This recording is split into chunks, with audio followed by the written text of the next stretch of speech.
Welcome, world, to Life, Love, and Wellness Global, a worldwide wellness movement. I am Reverend Sandy Rodgers, and as the creator of this historic event, it is my pleasure to welcome you.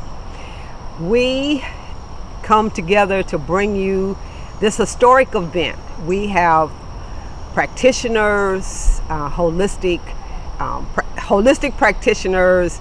We have medical doctors. We have spiritual individuals.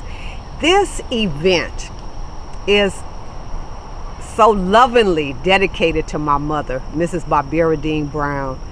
And my mother taught me like 40 plus years ago about the importance and the meaning behind herbs. And she would always say, we don't know what they putting in those pills, so you better not, get hooked on prescription drugs. And so we listened to Mom, but not all of us paid attention.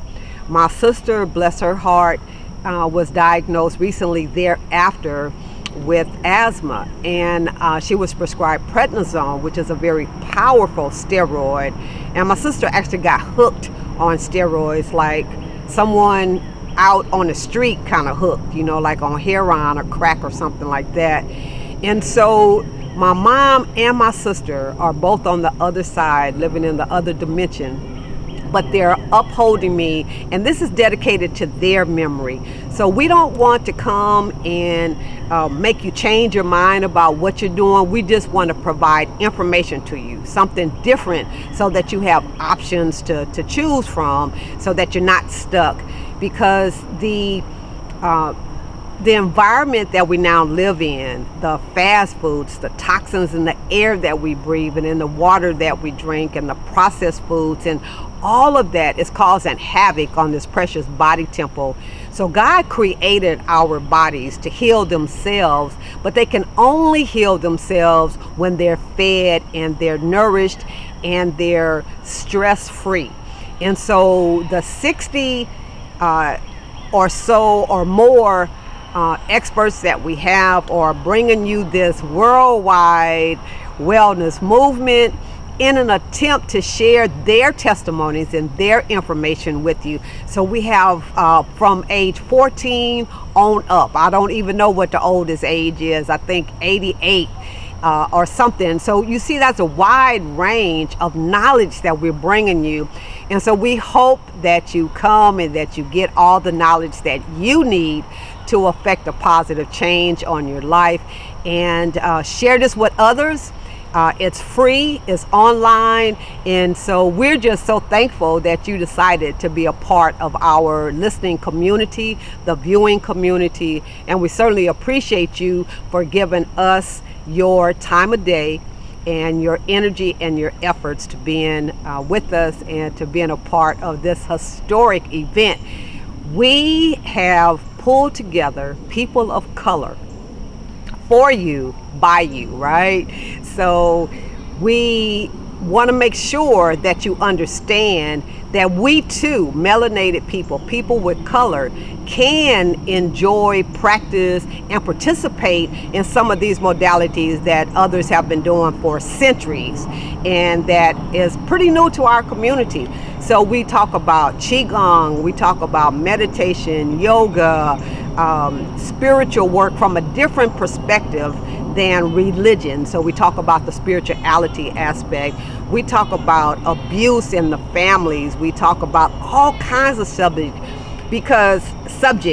because we know that in our communities there are layers and layers and layers and layers of stuff that we never talk about that's causing a negative effect on our bodies and its healing process. So we address it, whatever it is, and we hope that you will benefit from the many experts that we have, and that you walk away with lots of knowledge and lots of new information, and that you become fully empowered to share information with others. So thank you for being with us. We love you and we bless you, and we look forward to doing this again. But thanks for being here with the first one. We appreciate you.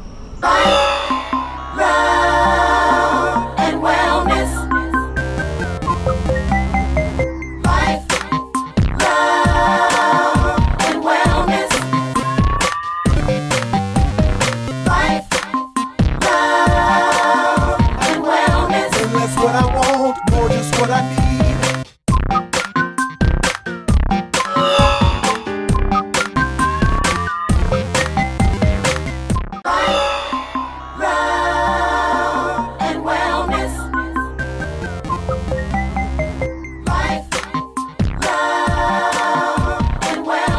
Greetings and welcome again to Life, Love, Wellness Global, a worldwide wellness movement. Today we are going to have the most wonderful, informative speaker share with you. We have Charles S. Finch III, and until June 30, 2007, he was Director of International Health at the Morehouse School of Medicine. He's a medical doctor. He's one of those doctors that carried a bag and did house call for years. He's a 1971 graduate of Yale University and a 1976 graduate of Jefferson Medical College. He completed his residency at the University of California Irvine Medical Center in 1979. He joined the Department of Family Medicine at the Morehouse School of Medicine in 1982 and then the Office of International Health in 1989, eventually becoming the principal investigator of a traditional healer survey among the Seer people of Senegal. And so Dr. Finch has been to Africa 75 times. He just got back this week from Ghana. And so when we talk about complementary, integrative medicine, alternative medicine, that's how I met him many years ago. I was taking a class and I was even invited to speak on one of the modalities of alternative medicine. He's just phenomenal with his insight, and to incorporate him into this conversation as it relates to allopathic medicine and alternative complementary medicine, herbs. Dr. Finch, would you share with us some insight from your perspective, even working these last number of years in the emergency room? What do we want to be more attentive to regarding the medical field as it's serving us right now, medications, herbal supplements, health and wellness? Well, first thing I would say is that what people think of as either traditional medicine, herbal medicine, all the names that you have given it and others do give it, that's what medicine was. And what we think of as modern medicine actually comes out of that.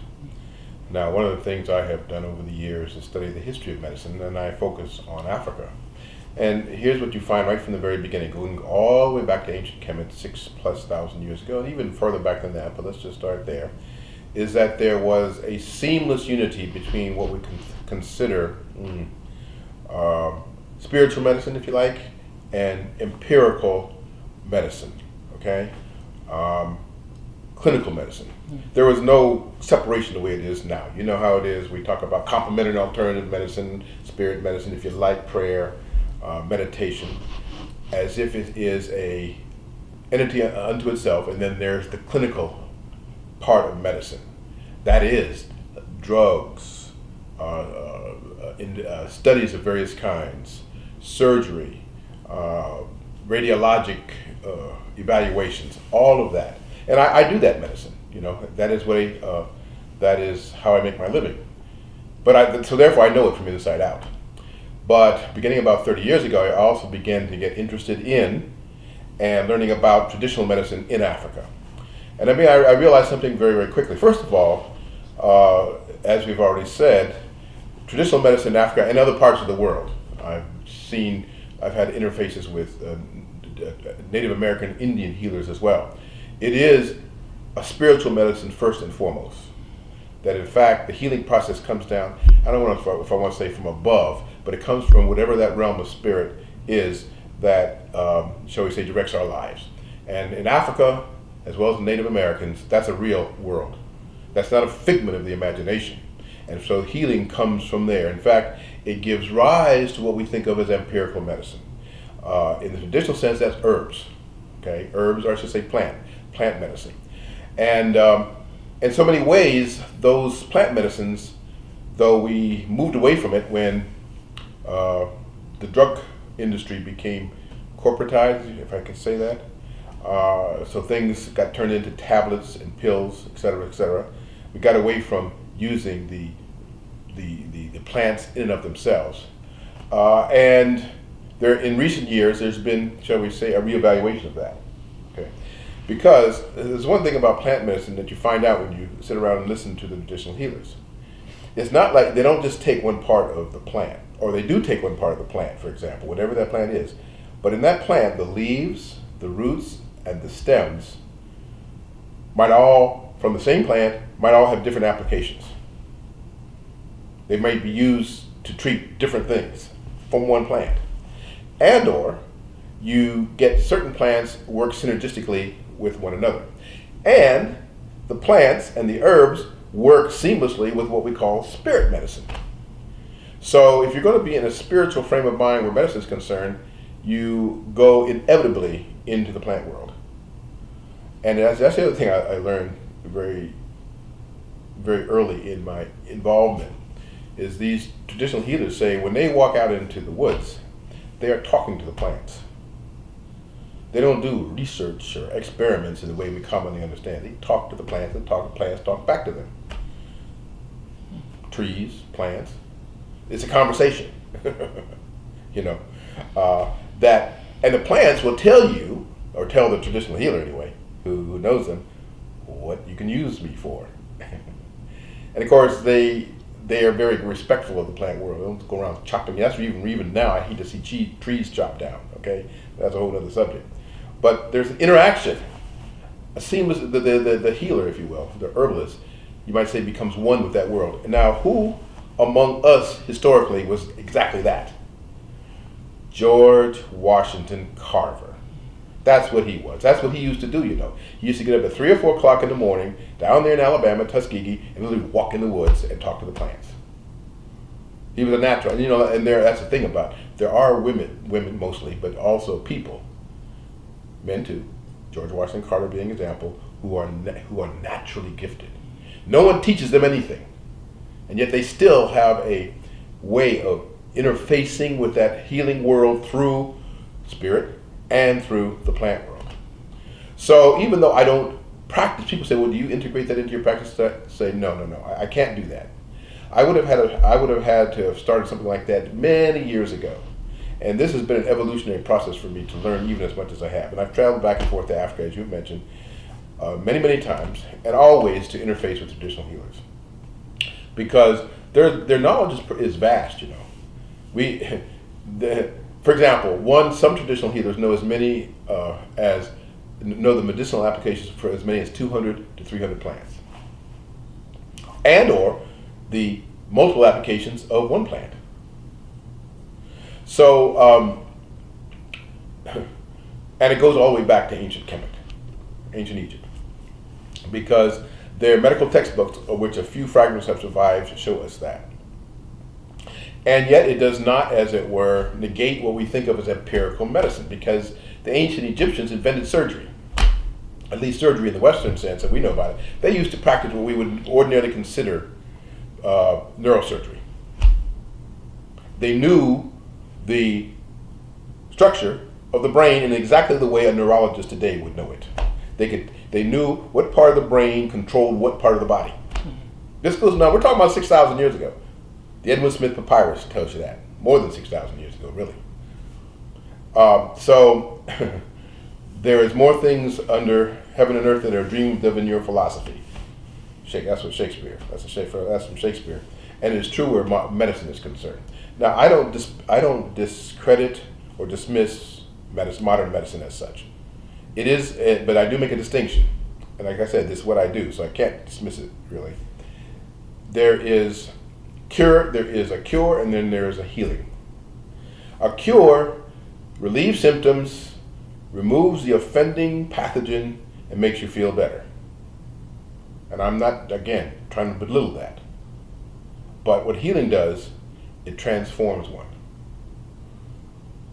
It's a transformative experience, because it brings the spiritual dimension intimately into the whole healing process. There cannot be, in the traditional sense, there cannot be healing without a spiritual intervention. And so there's a seamless unity there, which, even now, the modern world is kind of impervious. Just unaware of. I'm not saying it's not as bad as it used to be. More people are kind of than ever used to be are more aware of this aspect of the healing work. But that's what interests me. What is the healing work? What is it you do that heals? Cure, and because when you heal, by definition, you cure. Yes.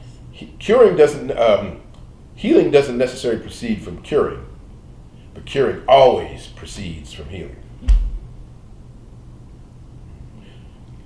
So when we talk about the pharmaceutical medications that are so prevalent right now, and so when someone is prescribed something, then there's this counteract series of meds that are orphaned as well. Then the other side of that is then we talk about healing and us stepping forward to acknowledge that we can heal ourselves, but with guided instruction or assistance and support. How do we move forward in this process? Oh my goodness.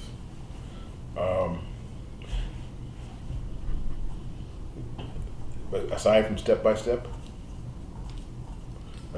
you've heard me say that when you're talking about trying to transform the world that we live in, you've heard me say over and over again, 500 years. 500 years.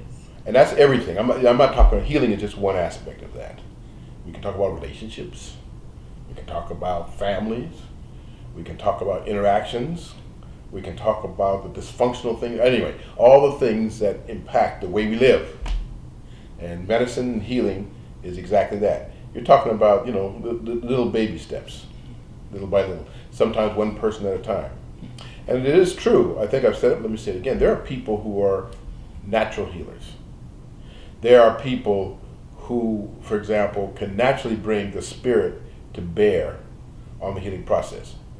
Either we all know of or have grandmothers and great aunts who used to do that. No one taught them anything. And people used to come to them for what? To be healed. They used to know, particularly in the country, they would know how to use plants, they would know how to pray, and by the way, yeah, prayer works. If you are a sincere prayer, it works, yes. Even modern medicine has had to finally accept that. So there are people, women usually, who are natural healers. They don't have to go to medical school. They don't have to actually be trained. Most healers, though, in Africa, for example, are apprenticed. That's mostly what happens. But every so often, you'll get someone who has the healing gift, and there's nothing, you haven't figured out how they get it. They don't even try to figure it out. They are born with it. They are endowed with it. Spirit descends on them, and they have the healing gift. They can see, for example. They can see into you. As to what they can see your aura, your energy, body, whatever you like to say, and see what's wrong with you and make a diagnosis just by looking at you, and know what is necessary to address it.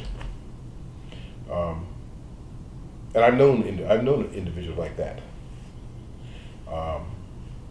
I know that, for example, there's a group of Serere Saltigues, who are Serere priests, who came up with a 5-herb combination that was seen to effectively cure AIDS, although the people who are working with them won't use the word cure. But everything they do, everything that this 5-herb combination does, has the effect of curing AIDS.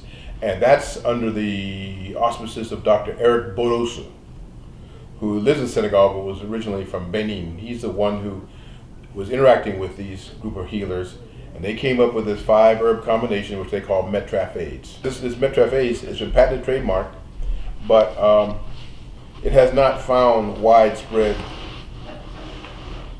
application. Why? Because they make sure that no drug company is going to grab it and use it to make $1 billion. So mostly you can get it, but you have to go to Africa to get it. And it's been proven and demonstrated. It has been subjected to drug trials and lab investigations, and even a friend of mine named Dr. Vincent Craig Bond at Morehouse School of Medicine has worked with it. And it does exactly what it says it's supposed to do. And that is it removes all the symptoms of AIDS. It raises CD4 counts, eliminates the virus, But they won't say cure because they know that if they say it's a cure, they know all that's going to do is bring down trouble on their heads. So they won't say cure. But neither will they let drug companies get their hands on it either. So they trademarked it and patented it before they put it out there. So that's an example. That's a 5-herb combination from a place called Fatigue in Senegal. That's just one example we can name, and you could go on and on like that. In fact, modern medicine was originally herbal medicine anyway. What we think of digitalis, that comes from the foxglove plant. Aspirin comes from the willow plant. There's one other thing. There's a lot more like that. A lot of the medications that we now take for granted came out of the plant world and were known to be effective. And then the pharmaceutical industry, as it developed, want to take these plants and they want to take the active ingredient. And they take the active ingredient out and then they patent that. Well, they weren't going to be allowed to do this with meth traffic AIDS because they would have. So these are just small examples of the manner in which herbal medicine can and does impact health on a wide scale. So, Dr. Finch, when we look at the big picture of what this webinar, what this intention is about in wellness in every aspect, we're talking about behavior health, physical health, medical health, family health, wellness. If you were asked to just, from your thoughts, from your knowing, a summation of what we might want to consider reconsidering and how we're moving forward to be healthier and to be more well. I don't think I have anything to add that hasn't already been examined, talked about, written about, okay? Diet, exercise, the right foods, I'm looking at myself, weight control.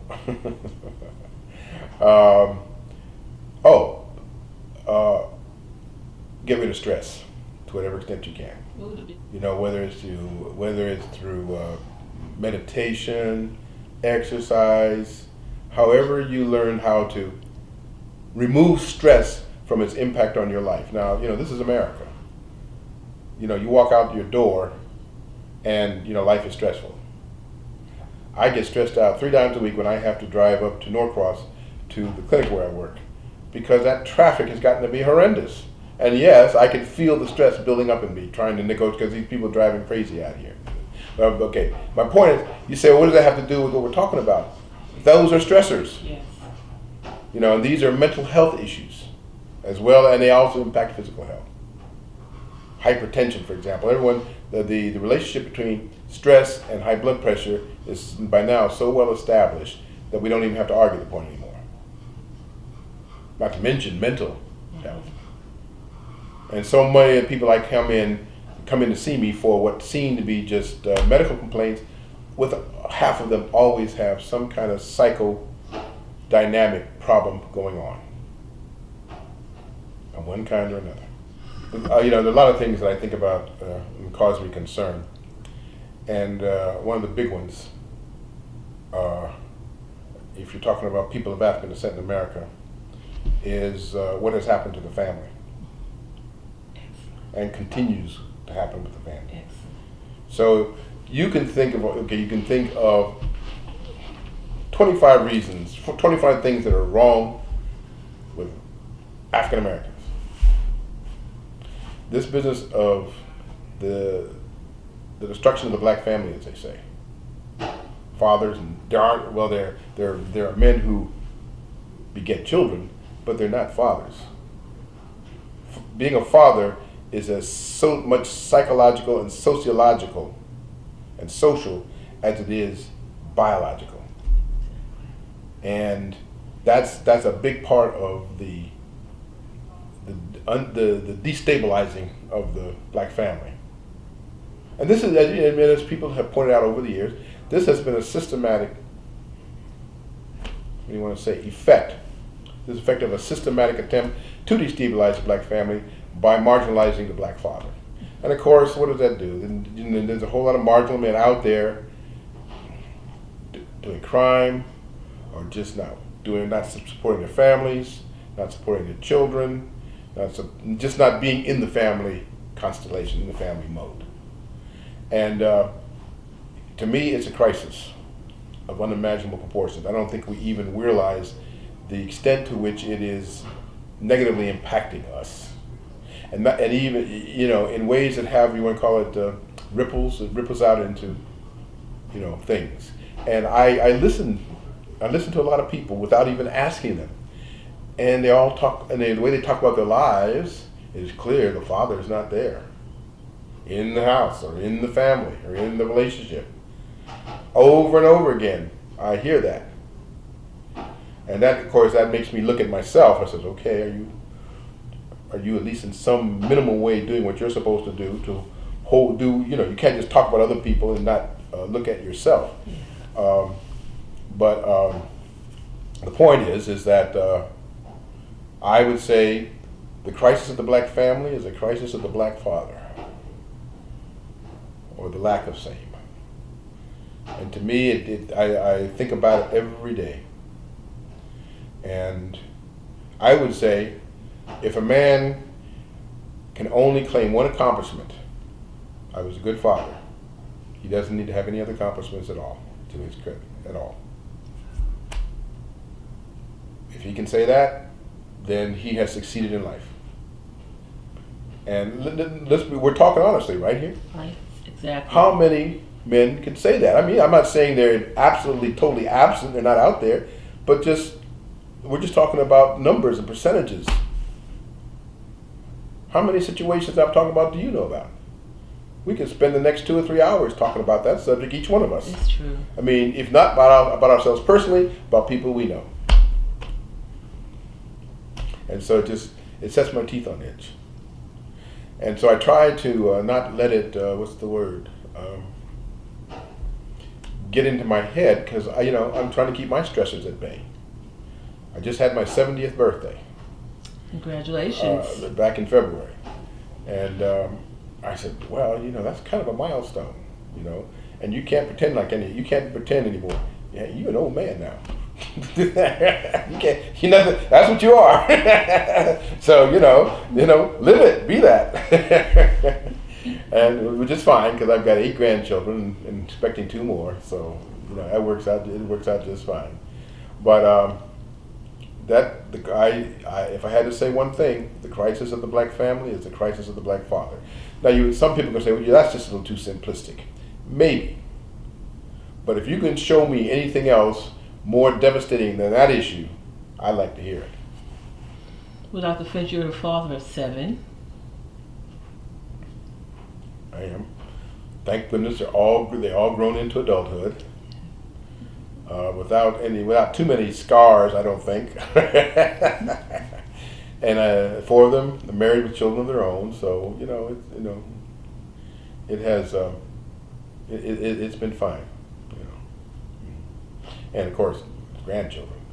See how he lit up with the grandchildren piece? Special. Absolutely.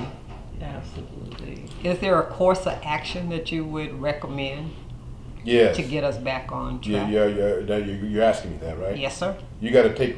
Okay, since I'm talking about black men and black fathers, you got to take them in hand and train them and retrain them at any and every age. Start at age 7, and grab them at age 25, grab them at age 55, and because there's a couple of us who talk about adult rites of passage, for example.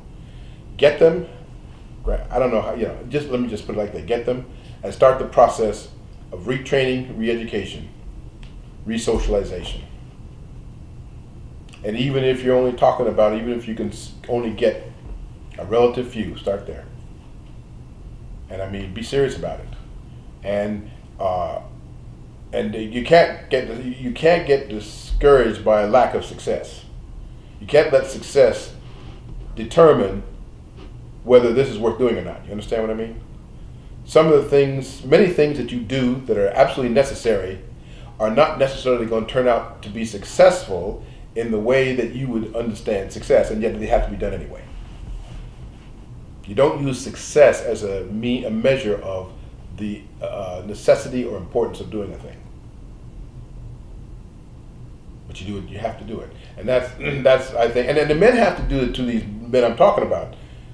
Get a hold of them. That's the word I'm trying to use, and start the process of re-education, re-socialization, rites of passage, into you're really having to almost retrain men how to be men. Good Lord. Sounds like a contradiction in terms, but there it is. We don't know. We don't know, or lost it, or we've forgotten, or something. Or it has been the whole situation, the whole system has made us lose it, and it's a mental and psychological crisis. Mostly that. Now, there's one thing I'm noticing. I'm saying, what's going on? And I'm saying, this is nice. I'm over and over. I'm watching. I'm seeing a lot of black men on the street walking around carrying babies. I think they're obviously their children. Is this something new, or is this just something I'm noticing for the first time? But I see it. I say, well, if this is a new development, then maybe there's hope. Now I'm seeing a lot. They're walking around with young children and carrying young children. I saw one today. And my first thing I said, now wait a minute, is this really a phenomenon, or are you just noticing something that's been going on all the time? What, I don't know. I can't say. But it's coming to my attention, because I see it a lot now. And I said, well, I don't want to overinterpret what this means, if in fact it is a phenomenon, but I like seeing it. They're carrying young babies, anywhere from almost toddler infants all the way up to 3 and 4 years old. I've noticed that as well. Yes. Wow. And I'm saying, I don't know what to. I don't have an I don't know what that means yet. I don't want to overinterpret. You know what I mean? And I said, okay. Let me just keep an eye out, keep watching, observing, and see if this is just a misapprehension on my part, or is it passing fancy, or is this something that's really happening? What about with the women? What do you mean? What are you asking me? The effect of the women on the family life. Well, I guess I sort of, I don't want to say I take it for granted, but the family has always began. It's natural. Why for a woman? Why? Where does the family come out of physiologically? And that womb experience is permanent, a permanent impact. Whether you love your mother or hate her, she's impacted. That impact is present. So the fact that the family became, and this is true, in Africa as elsewhere, because by the way, Ghana is still matrilineal. You inherit through your mother's brother. You don't inherit from your father. Okay, yeah. So and so there is this kind of recognition that the foundation of the family in places like Ghana, traditionally speaking, the cities, of course, have destabilized things, but this comes through the woman. And every situation in Ghana, every village, every organization, every religion has a queen mother. I didn't know there were so many queen mothers. Everybody, they got queen mothers. It's like they can't function without a queen mother. I said, well, this is interesting. I had sort of read about it, so you read about it in anthropology books and history books, but you're seeing, because the Asante Hene, he was up there, he's the king, but right next to him is the queen mother. And she gets as much deference as he does. So that is, and that's still very real in Africa. It hasn't been so westernized that that's gone. So that means we think of family strength coming from the mother, but there's also a way in which political strength does too. In ancient Kemet, it was, again, the same thing. It was a matrilineal succession, so the mother of the king was almost the pharaoh, was almost as important as he was. It's the mother, it's the queen mother that's really powerful in traditional African settings. And they look at, and people are, you know, they're very deferential, respectful around her. We can talk more about that, but that I think that to me said it all. But you know, that's what I say. The womb is the physio. If you want to get a physiological definition, is that the word? It's the womb. This is the reason you don't want me to get started on this. But since I'll say this, I've told women this too. I've said, don't let anyone take out your womb if you don't have to a woman. I mean, I know people get what do you call those things? Fibroids and things. I'm not saying that there's no reason not to, but there was a time when I've known there was a time when women would sometimes have their wombs taken out just so they wouldn't have to worry about their periods anymore. No, don't do that. You see, because it's not just a physiological center; it's a spiritual center. Just like the heart, there's spirit that comes out of the womb that defines not only the woman herself, but her children, of course. Children are just imprinted by the mother in a way that can never be changed. And the womb is as much a spiritual center and a spiritual source as it is a physiological source of life. So that whole womb energy and everything related to the womb and motherhood has, in Africa, nobody ever tries to deny that or minimize that or anything. Quite the contrary. And that Queen Mother, oh boy, you tiptoe around her. Everybody does. Maybe we need some Queen Mothers among us. That's what's up. I mean, and women who will know, who will act the part. You know what I mean? Not just sit around and be the Queen Mother. I mean, there's a certain amount of responsibility. There's you got to be a model. You've got to be somebody who takes care of not only the family but the society or the village, etc., etc. So yeah, maybe we need to think about how we select some Queen Mothers among us. Well, we really, really appreciate you and your time, and you bring a world of wealth to us on every aspect, not just the continent of Africa. And we just really appreciate you, Dr. Finch. Oh, by the way, I should mention, as of about 5 days ago, I am Kwaku Kwesi. All of us who went to Ghana had a naming ceremony, and we were each given names. So I was born on a Wednesday, so I'm Kwaku. If you're in Ghana and you know the day of the week that you're born, you have a name. Whether you have a name, and that's my second African name. The Serer, who I've mentioned already, Yes. They gave me the name Wagan Fai, which is the name of their first king back in the 14th century. So I have two African names now. What an honor. Okay, well, thank you for sharing with us today, and we look forward to your piece and your input on the World Wide Web. Thank you. Good day. Thank you, Laura.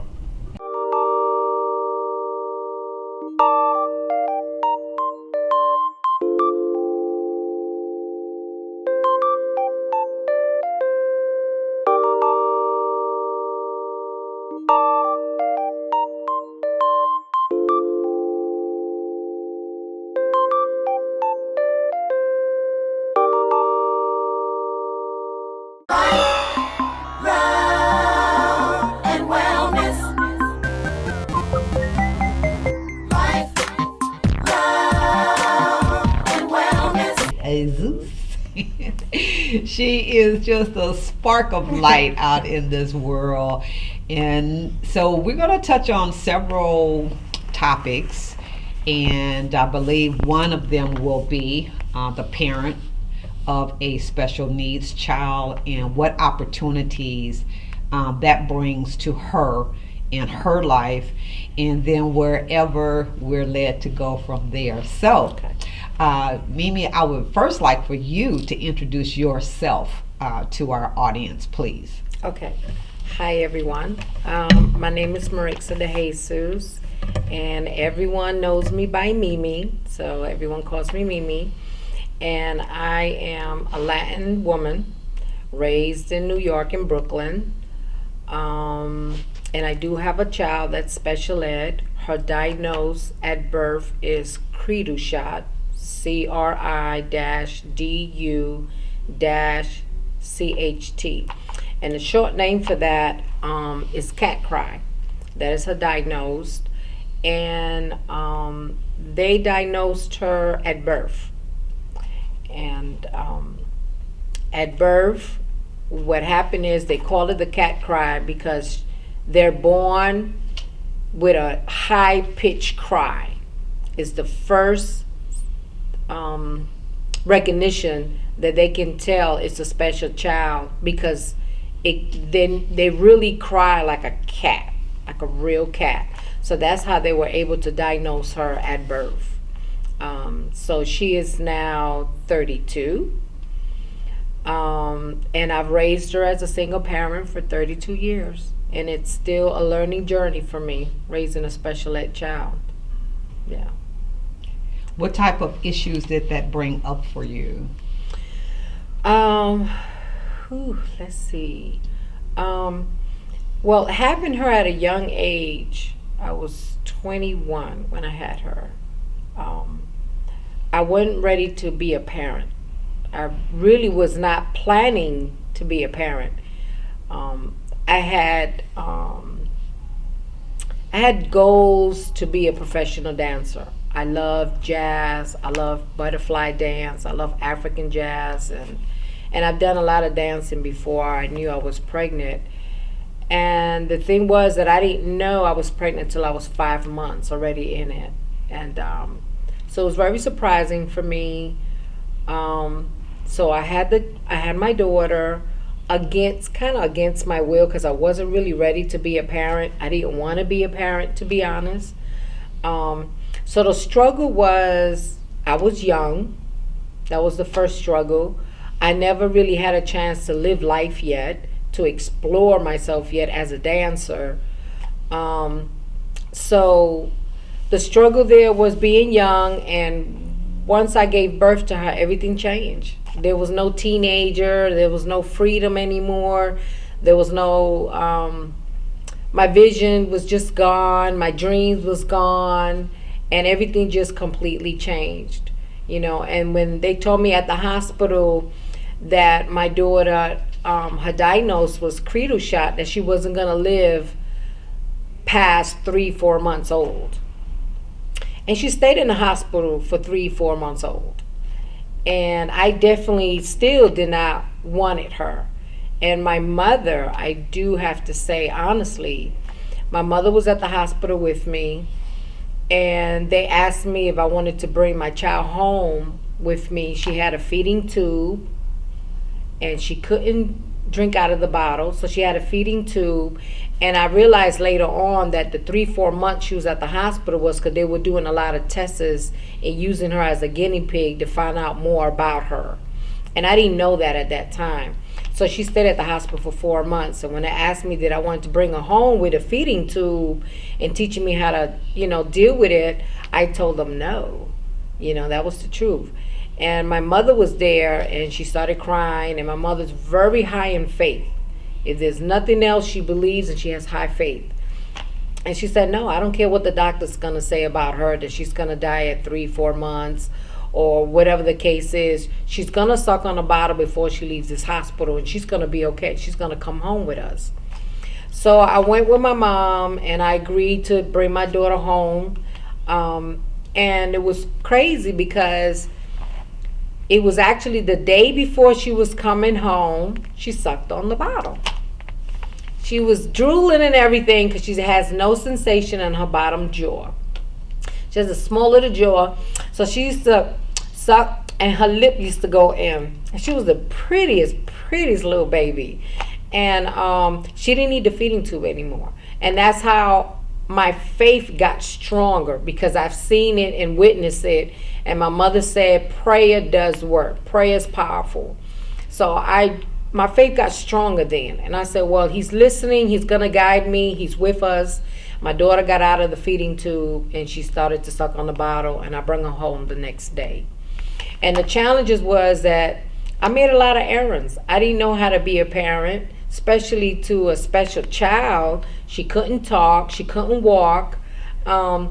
So it was a lot of struggles. It was a lot of accepting, didn't want to accept her condition, where she didn't walk till she was 5 years old. So I had a hard time with that. She was bow-legged, pigeon-toed, but she was the cutest little thing trying to walk. Oh my gosh, she was so adorable trying to walk. So what I determined to do in Brooklyn, what I did from where we lived, I walked her every day. I held her hand with her feet being all crooked, pigeon-toed, twisted in and everything. I was determined to walk her every single day, probably about 4 miles back and forth. And I did that for a long time, and my mother thought it was cruel because my baby couldn't walk. But then she walked. She walked at the age of 5 years old, you know. So it's a lot of struggle with that, But I'm so grateful that I stayed faithful, that it will get better. It will get better. Tough, but it will get better. So I would say every day was like, it was tough and then it was a miracle. Then it was tough and then I seen miracles. So I hung in there, 32 years now. I hung in there. Yeah. What a beautiful story. And I Yeah. can imagine that you were a little bitter in the beginning because you felt that your life had changed so drastically with the birth of your daughter. But then you became so alive as you talked about the progress that she made, especially as a little baby, and then walking her, and the condition of her body and how beautiful she was. So that's such a wonderful, wonderful story. So as she gets older, does the challenges change? Yeah. Well, looking at today she's 32, and she's still mentally as a 7-year-old. So basically, we have our children and at a certain age, 19, 20, we'll be happy that our kids can move on, go to college, get married, and move out the house. Well, my reality was that my child would never move out my house. And I will always be caring for my daughter as a 5-year-old, and she's 32. So I think about it sometimes. I say, wow, everything that we do for a 5-year-old, like I have to brush her teeth. She'll do it, but she doesn't do it properly. I have to do all her hygiene. I have to make sure she's clothed properly. Sometimes she wear her clothes backwards. She don't know how to tie her shoelace. She don't know how to zipper her jacket. So everything is still hands-on guidance, and it's still like she's a 5-year-old. I have to make sure I watch her when she's eating, particularly also because she doesn't have much sensation on her bottom jaw. So I have to always watch her, that she chew her food and chop her food down like she's a baby still. So there's still a lot that I do with her as a 32, but it's still a 5-year-old. And it's a lot of work. It's a lot of work. It's exhausting, very, very, very, very exhausting as a single parent still raising her by myself. But I've seen a lot of progress with her. I mean, a lot of progress. She loves to swim, so she's into swimming therapy. She loves music, so she's into music therapy. She loves to dance. She's into Zumba. She does basketball. Now she wants to learn piano. And she wants to learn to read. So I'm excited about her still growing. She's such a beautiful, she has a lot of love in her heart. And I know that comes from her mama. And she loves to take care of other kids. When she sees other kids, and we are in an event, she sees other kids that are less fortunate than her on a wheelchair. and they can't talk and stuff like that, or they had a hard time walking, she always just goes right to the kids and wants to help everybody possible, and I love that about her, and it's just a lot, it's a lot. Her progress is slow, but she's learning. She's still learning. I'm still learning through her, how to be more patient, how to just know that have faith that it will get better. If she's not able to tie her shoelace today, she will one day. So that's what I always tell her. Oh, it's okay. We'll practice and you'll do it one day. Her swimming right now, she's in swimming classes, and she used to wear a full vest to swim, but now she's wearing a little belt to swim. So mama don't know how to swim. So hopefully one day she can teach me how to swim. But her progress is slow, but it is getting better. My faith has gotten really, really stronger. My patience gotten a lot better. I have to learn to, some things I had to learn to really just kind of ignore, not get too excited, not get too upset, or sometimes I feel, what's the word I can say? Shameful sometimes. Like when you're around other people will make you feel like they're still ignorant adults. I'll forgive children because children don't know better, but adults sometimes can be still a little ignorant and harsh. So they'll give her a certain look. But my daughter has such a strong confidence, that if she doesn't know how to climb up in the park, they have a little thing where you climb up to get on the slide. And because she still has a hard time with her feet, she'll try it. She'll get along with any kid, and she'll try it until she can't do it no more. And she said, well, I'll go to something else.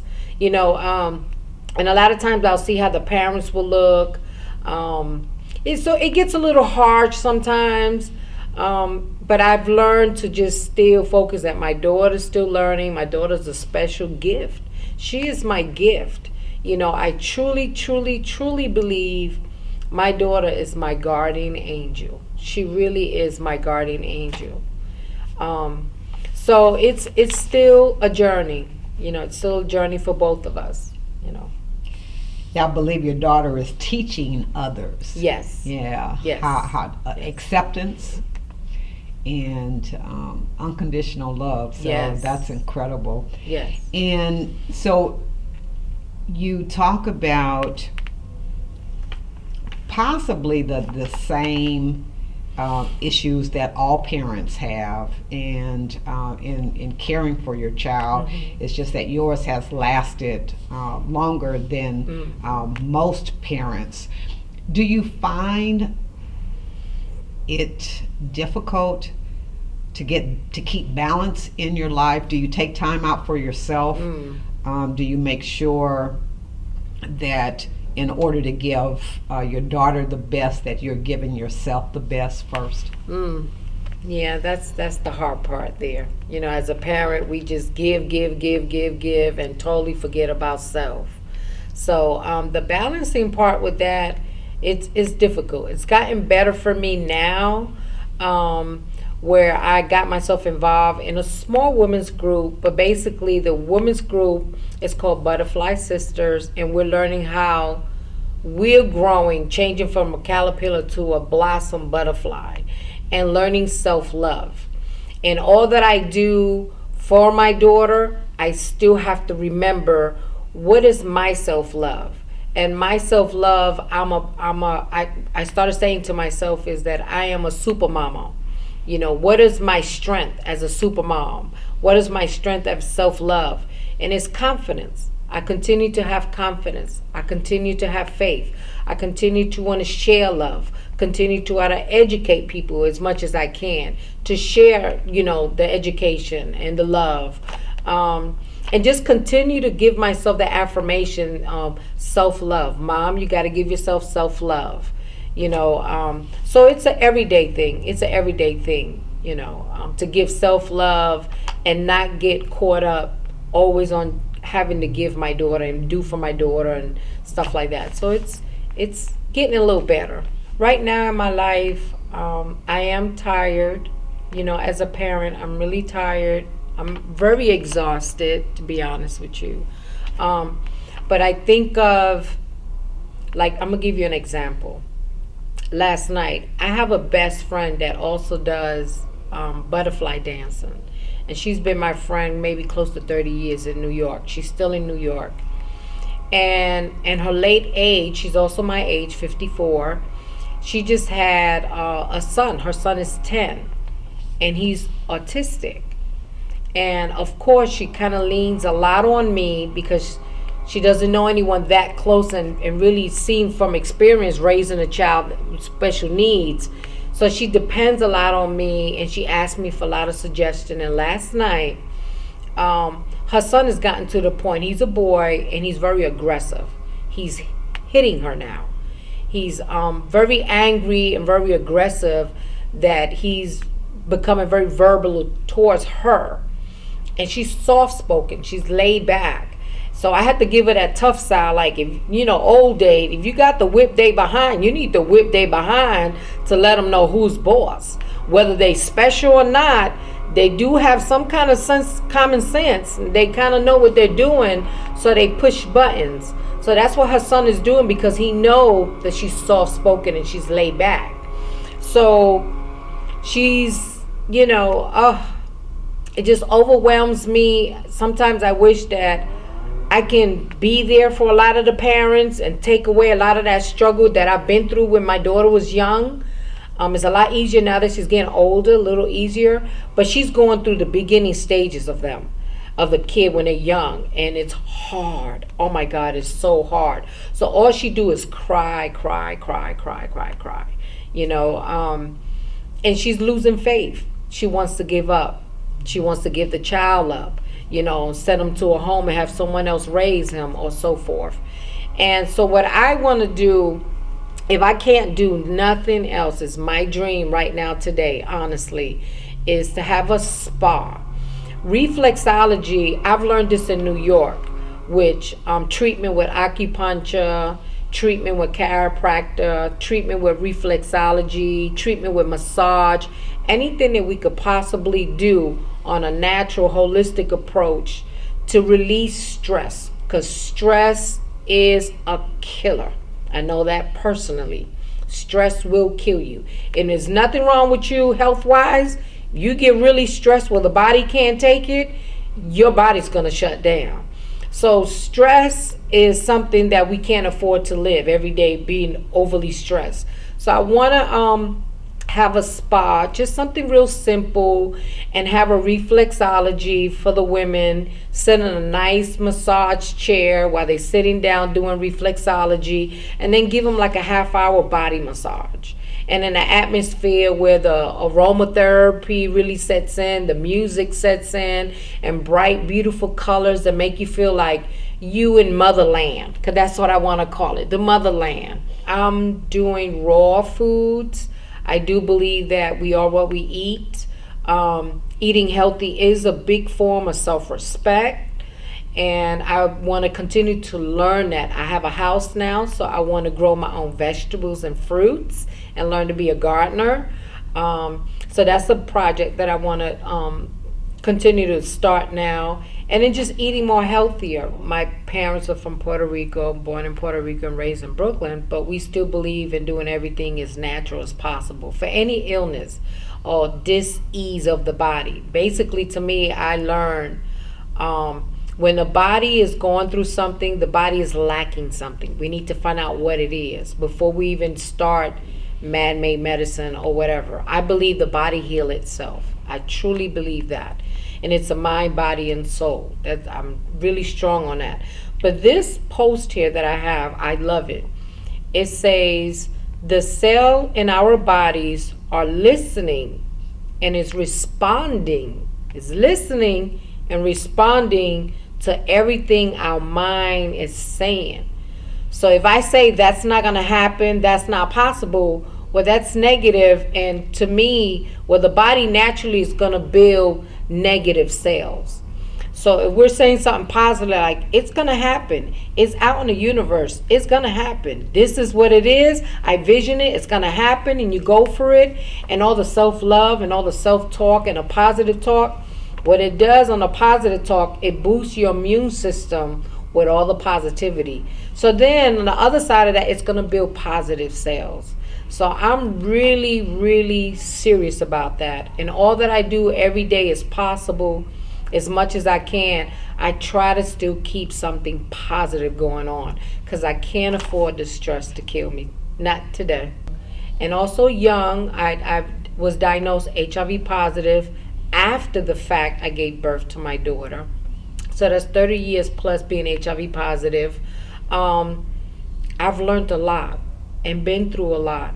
And I have a lot to share that will give other people hope and faith that it does get better.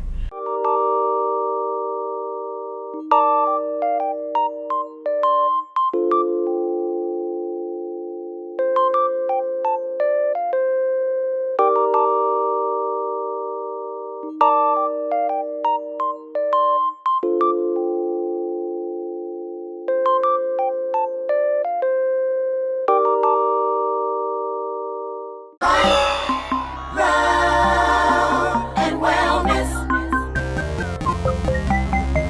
Life, love and wellness. Living healthy and working out and running are a part of my my lifestyle, my daily regimen. And I got started.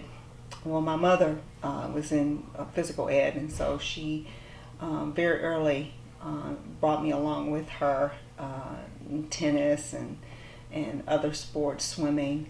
But then as I began to embrace my favorite sports and outlets, we'll put it that way, I began to become very interested in the nutrition aspect of it, and then also how to make my body reflect my health habits.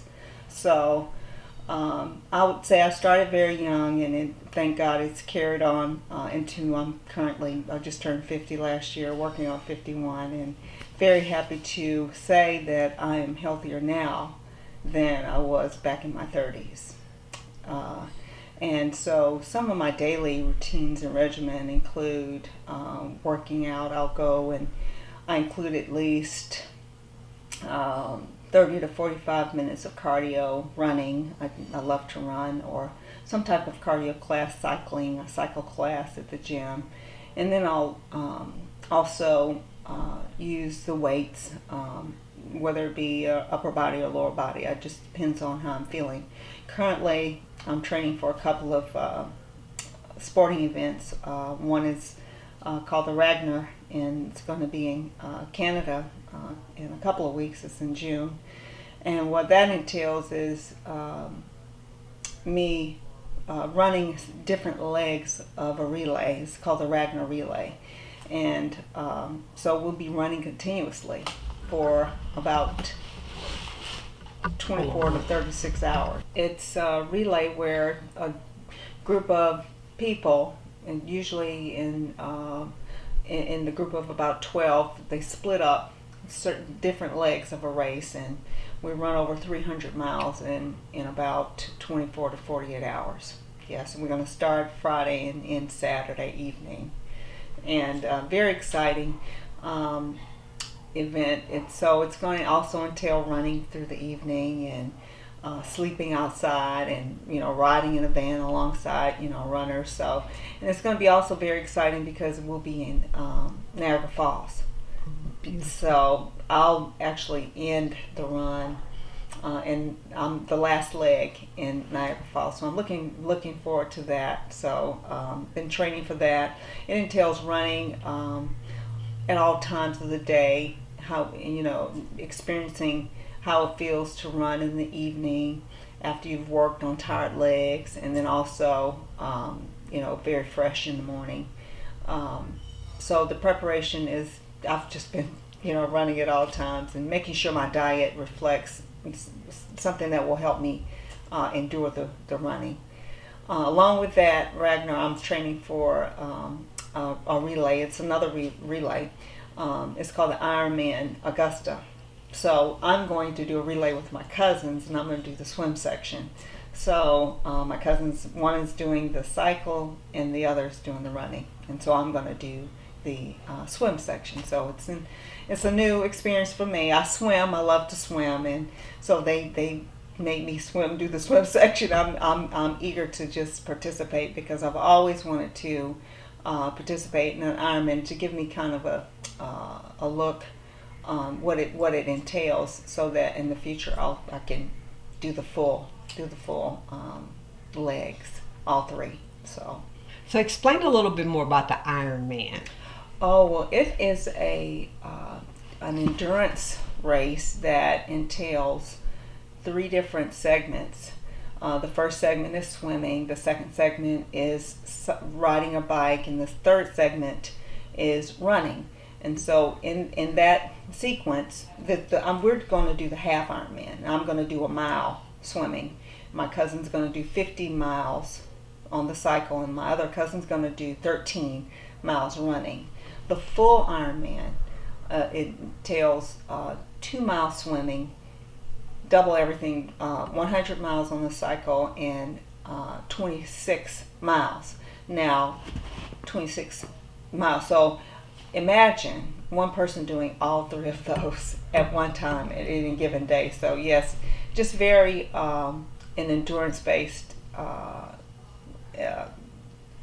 race that a lot of people really just want to complete, just to test themselves and see, and I understand that once you've done one, you want to do others. So just as with races, marathons, if you've done one, you really want to, test yourself further and do more than one. So as with most things, the variety really keeps you motivated and inspired to keep going. Yes, absolutely. Not only the variety with the different segments of the race, but also they take them all over the world. You can do it in Hawaii, other different countries. I have met this guy who was doing one in Dominican Republic, and so it's just they go all over the world. It's very exciting, and there's like blogs and people who keep up with each other to say, hey, well, we're training for this, and it's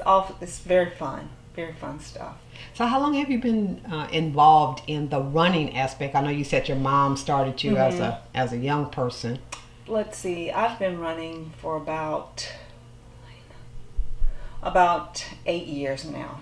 About 8 years. I was a what my husband would call a gym rat when we met. We met, and he couldn't keep me out the gym at night. He said, "Wait a minute, I thought we got married." I went to the gym every day. Every day, it was not a day. And so then I had to change my schedule, and start going in the morning with him. We started off at 5 a.m., which I prefer now. There's no way I can work out in the evenings unless I have to. But I started off in the gym, and became friends with people, and this one young lady came and said, well, after a workout one day, she said, hey, let's go out for a run. I said, I can't run. I never thought I could do it. And we only did 1 mile. And after that, I was like, that was it. And I've been hooked ever since. That 6 months later, I signed up to do a half marathon. Yeah, wow. So I was hooked. Yes. And since then, I've done, last year I did 3 marathons, and the year before that I did 1. And so just really, it's an evolving thing. Once you become comfortable, you want to continue to add. And so that's why I'm adding on the Ironman aspect of it. And your cousin, you run marathons with her. Absolutely. Yeah. Yes. So it's a family affair. Oh, absolutely. I've even had. We just ran a half marathon in LA a couple of months back. Excuse me, it was last month. And a friend of mine ran with us, and he says, you know what, Tracey, you and Monique should get a blog, like a running blog, because he says he's so enamored with how we everyone we pass, we give encouragement to as we're running, and it's so funny. He said, "You all really should do a video while you're while you're running, because the way you all encourage other people and just have so much fun together, I think it would inspire others." So I'm considering to do that also. That would be great. Yeah. Yeah. So do you have other family members that are involved also, like in athletics or running or? So my cousin in Houston is yeah, so she's the one I usually run with. She just finished what's called the MS 160, where they did 160 miles across Houston, and this was about 2 weeks ago. She rode her bike for overnight for 2 days. The first day it was 100 miles, and the second day it was 60. And then my other cousin, who's inspired me to run as well, Stacy, she's the one who's going to run the leg in our Ironman. She's been running forever. She's done multiple marathons as well. So our mothers are sisters. We have our grandfather, who was very athletic. He played football. He was very instrumental in their adaptation to tennis and other sports, and I'm sure he influenced my mother when it came to what she majored in at school. And also my mother was just she was just inducted to the school that they call it a Hall of Fame over at Carver, George Washington Carver High School. She was just inducted into the Hall of Fame for sports for being an awesome coach over there for the years that she was there. So I'm honored to be, her daughter, and she can still, put her hurting on me with tennis too. She plays tennis still, so. That's awesome. Yeah, so trying to keep up with my mother and my cousins. I'm not going to be left behind. So you're competitive as well, I right? am, Yeah, I am, that's so absolutely. cool. When I first started working out, I was in my early 30s. Working out hard at the gym, I should say. I've always been active with sports, but working out hard at the gym to see my results. I had one trainer tell me, "Well, Tracey, if you really want to see your results, you're going to have to change your eating habits. You're going to have, you can't eat, fries and chips and expect, that to reflect well on your body." And then another person told me, yes, that the certain foods cause you to have cellulite. And so I, wasn't about, trying to have cellulite. So that was, I guess it's kind of a vain statement, but it was really driven initially on how I looked. And after I started seeing the results and feeling the results of eating well, my whole mindset changed, and I embraced, eating well and clean and healthy live foods, and having live foods be my base, and the what I encourage others to embrace also. Because it really does have a big impact. Yes, on, absolutely. And cellulite, I mean, if that's your motivator, that's your motivator. At that point in time it was, but I'm 50 now, and it's a little harder no matter what you do to try. But I will say, your food, it is true, you are what you eat, and if you eat poorly, it's going to show, no matter what. It's going to, come up in your skin, in your body physique, and it's just going, and so I'll just say that I'm my family's biggest fan, and I encourage them, everyone I encounter, even my teammates at work, they know if they want to ask talk about food and diet and just how to become more healthy conscious with their diet. They know that I would love to counsel and instruct, even though I'm not nutritionally, I don't have that certification yet. This is one of my goals, to become certified, and so that when people talk to you, they say, okay, well, she's certified, she really knows. But now I just use me as the example. And it's all about educating yourself and becoming aware of your body and how what's good and what's not for you. I'm active most days, so Okay. if I'm not running or working out, I'm gonna do something active. Whether also I entail yoga, I'll and throw a yoga class in there so that I don't get all knotted up and it also releases. So I'm active, you can say, most days, which suits me. Yeah, I prefer to be doing something because it just makes it's a good stimulator. It makes me feel good. Oh, good, good. And so you already said that your husband was at the gym. And so how about your son?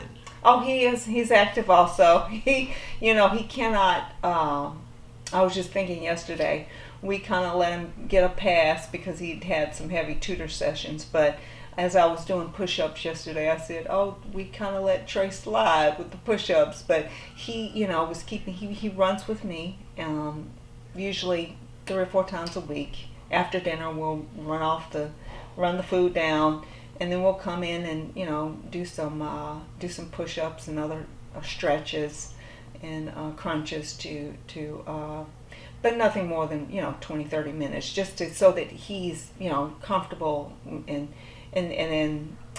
ready to get started with any other program. So I'm going to start him up with a basketball coach this coming year, and so he's embraced working out. He's embraced drinking smoothies every day from his mom. He doesn't turn his nose up at the color anymore, and usually even if the smoothie tastes a little green, he says, "Oh, mommy, it's delicious." Even if I can taste it, it's not as sweet as it could or could be. But so he's pretty much embraced the eating right, and he knows that when we're cheating, he says, "Okay, mommy, it's just for now. It's not So I allow a cheat day or 2 for him. Well, that's wonderful because a lot of children don't even have that experience of any activity. Right. So they've taken physical ed out of a lot of the schools, and so the kids don't move. Right. So that's wonderful. So what about the neighborhood children? Do you ever get them wanting to be involved with you guys or I'm to working join? I'm working on that. So it's funny you mentioned every morning in the past month I've been running, and I see the kids leaving off to school just as we witness them coming back, and I know they were like, "Oh, here she comes." She's gonna, because I'm the lady that's always speaking and saying, "Hey, have a good day," and stirring up conversation. So I'm working on it, with this generation there. I see them playing outside at night in the evening sometimes, so I can't say that they're not all active, but it's a different generation of what do you call it? They're into the internet and social media, and what they can do online. And so, but I am working on devising a schedule for. I'm going to get with the community center up here, and see if we can't pull together a couple of classes over the summer. I would first say, write down what you would like to do. Write your goals down, and then break them up into something that's easily achievable, so attainable. So say, for instance, if you are looking to start running, or if you are looking to lose some weight, let's first write down, okay, I want to run a 5K, I want to run a marathon. Well, let's first start walking the neighborhood. Let's write it down and then break it down into smaller pieces.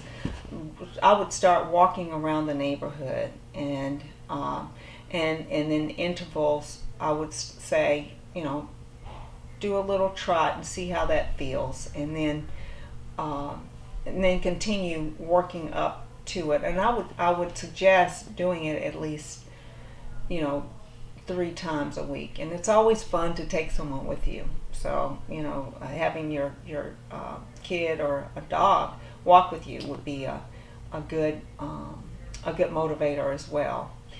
With diet, I would also state to write down your goals as far as your weight goals and how you would like to see yourself.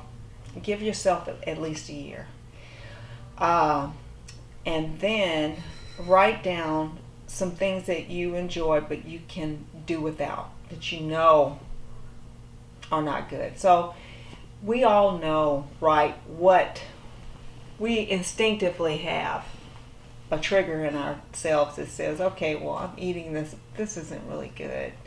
And I would just suggest, when you have these ideas of what you'd like to eat, to think of the nutrition value and what it's going to do for you, because ultimately what you put in, you're going to get out. And when you're eating, you want to eat live foods. You want to eat a healthy live diet of greens and fibers, and let that be the most that's on your plate, versus having a lot of starches and meats. I'm not saying don't eat that. I'm just saying once you start giving yourself more of the live foods, you'll find that you will prefer them. Initially, it may not be something. It'll be something that's a challenge, but putting aside the processed foods, the chips, and I'm not saying forever. I'm just saying until you start to see some results. I will say that each year I do a fast every quarter, and that fast is from 10 to 20 days. When I fast, I abstain from all processed foods, anything that may have been fried, or chips, or meat, any heavy sugars. And I find that when I do this, when I'm off of the fast, I don't want these things anymore. And I would suggest even trying to do a fast, and it could be a food-based fast. It could be a spiritual. You incorporate your spiritual needs with that. Abstaining from things that would distract you from your diet and from your spiritual needs, and you'll find that when you return, or you get off the fast, that you're no longer desire for those things anymore. I remember you asked, when did I start running, and you saw that I kind of counted back, and I used my son's age as a guide. He's 9 now. I think I said I started running when I was about 8 years. So yeah, so I waited until after he was born, and decided that would be a good, also a good outlet for working out. But I wanted to say that I worked out throughout my whole pregnancy. I got pregnant at 30. No, I was 30. I was 40 when I was pregnant. So my goal was to continue staying healthy and working out. And believe it or not, I worked out until the last day, right before I delivered. So it can be done. It took me exactly 3 months to be ready. I could put my clothes back on in 3 months, and it was a challenge for me, because I wanted to not only prove to myself but to others it can be done. I had instructors and trainers who were working out, who I saw pregnant and come back, bounce back, couple of months later, and they were, like they had not had a child. So with that, so one of the challenges that I was faced with, though, were the doctor community, the doctors that I saw, because of my late age and having a baby. They were all so nervous about whether or not I would do well. But by the time I was 5 months pregnant, my perionatologist said, Miss Kirkland, please, no concerns here. You have the pregnancy of a 21-year-old. Having said that, my son is 9 years old. My husband is 11 years older than me. So we have continued to stay healthy and continue to stay active by running and working out. And my husband goes to the gym every day, works out. He's also, I'm competing with him as well. so just trying to stay healthy. And if you saw him, you would not believe he's 61. But he's, the youngest looking 61. People think he's my age. It's so amazing. So we're blessed in that way. Something I cannot leave out of this. Whenever I receive a compliment as such, I do have to give honor to God, because He is why and He is how. And so one of my main ways of getting people in conversation, if I do get this compliment, is to let them know that not only has He enabled me to do it, He can do it for you too. It just takes some determination, focus, and you can do it.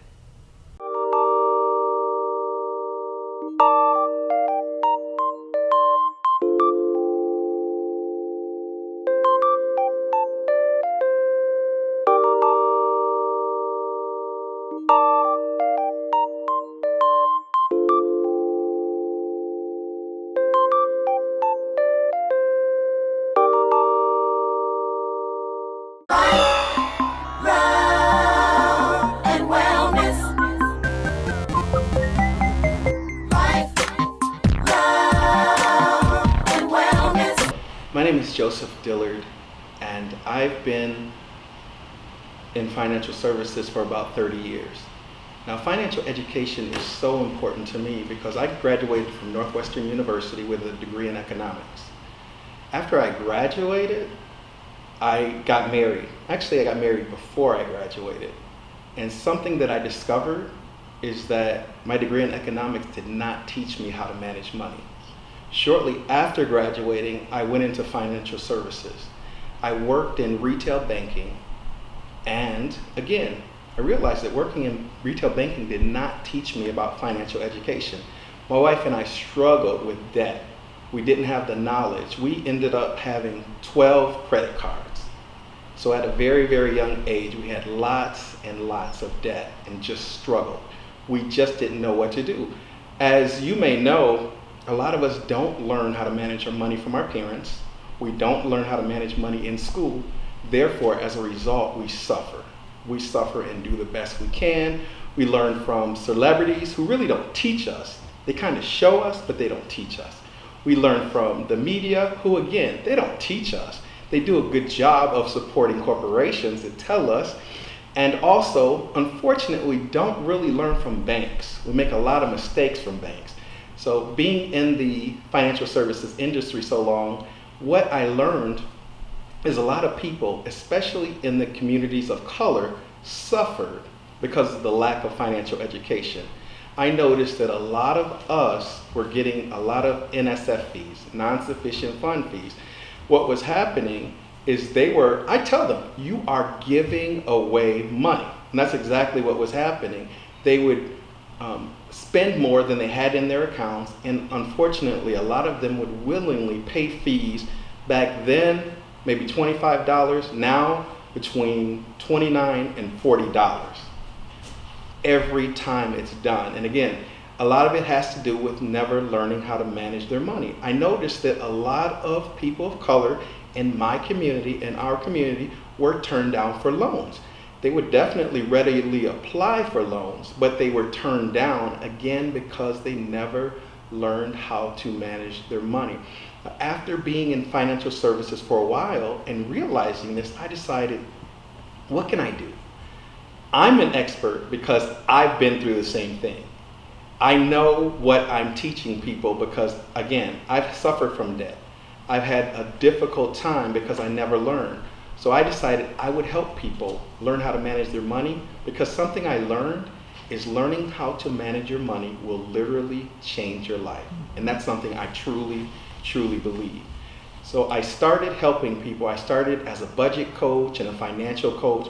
And one thing that I learned that is so important, and this is what the first thing I talk to people about when I talk to them about financial education, it begins with changing the way you think. Changing your thinking is the most important thing. A lot of people think the answer to their problems is making or getting more money. The thing is, if you don't change your thinking, if you're making $10,000 a year, $20,000 a year, $100,000 a year, and you double that, if you do not change your thinking, you will just spend it or waste it away. So I talk to them about changing the way they think, and it's so crucial. It is so crucial. And I always tell them there's a statistic, or there's something that says that even people who have a PhD and make over $100,000 can be in money trouble. So it's not the level of education, it's not the amount of money. Also, there is a documentary on athletes I love, not to make fun of them, but ESPN does a 30 for 30. It's called 30 for 30 Broke. And it's about athletes who, over their careers, maybe made hundreds of millions of dollars and ended up broke. How could that happen, you say? How can you're thinking, give me some of that money and I won't have a problem. Well, if you were taught to spend more than you make, then you're going to be broke. So if you make 100 million and spend 125 million, you're broke. So that's why I always tell people, it's not how much money you make, it's what you do with the money you make. That's what's important. Now after that, I have people track what they spend, because a lot of times people don't know where their money's going. In fact, I had a client, one of my favorite clients, him and his wife made over 6 figures, and they came to me and they were getting ready to walk away from their house. They were just saying, we don't know what to do. We can't make our mortgage payments. And they came to me. I went through the process with them to introducing what I do, looking at their goals, looking at their financial situation, and we looked at them. And because of my knowledge in financial services, first, I helped them to refinance their mortgage, rather to modify it, so they ended up with lower mortgage payments. Then I had them track their spending so they could see where their money was going. Because I'm thinking, just like a lot of people do, you're making over 6 figures, but you have no idea where your money's going. But that is very, very common for a lot of people. So what they would do is track their spending for 2 weeks. One of the biggest problems is eating out. And I say it's a big problem because people have no idea how much money they spend eating out. And this couple probably spent $500 to $700 a month eating out. So right there, they adjusted their spending and they saved. A lot of people spend a lot of money on cable. To this day, I don't understand how cable can be so expensive, but they will. And a lot of people get caught in a trap, still surprises me. They go for 90-day promotions of free. They are offered premium channels for 90 days and they think they're smarter than the cable stations. So at the end of the 90 days, they say, I'm going to cancel the service. Well, they end up not canceling the service. So they go from free to maybe $90 or $100 a month. And then they decide, okay, I'm going to keep it. Some people are spending $180 plus just on cable alone. And sometimes they do it for a particular sports season or something like that. That's another way. Again, I let them see where their money's going so they can determine, because I can't force anybody to do anything, but I let them see their financial situation, help them to understand where their money's going so that it can help them to make cuts where it's necessary. Going back to this particular couple, after they were able to get their mortgage modified, they found out where their money was going. They set up a savings plan. They went from getting ready to walk away from their house to keeping their house to from saving $0 a month to actually saving $1,600 a month with the same amount of money they were making. And to me, it's one of my success stories. I love it because what it tells you is, again, a lot of people think the answer to their problems is making more money. This couple was making a decent salary and continued to make the same amount of money. And as a result, of making some changes, again, they were able to keep the house they had. They ended up saving $1,600 a month, and they started budgeting. And in fact, they went from not saving anything to be excited about saving money on a monthly basis. In fact, when he was laid off for a while, he said he didn't want to go into his savings. I said, that's why you have the savings. But it was great because they didn't miss a beat. But because they were saving the money, they were able to use that. 6 weeks later, when he started working again, they didn't miss a beat, no late payments, and they started in a good position again. So again, that's where I start. I start with there, and then we look at a budget.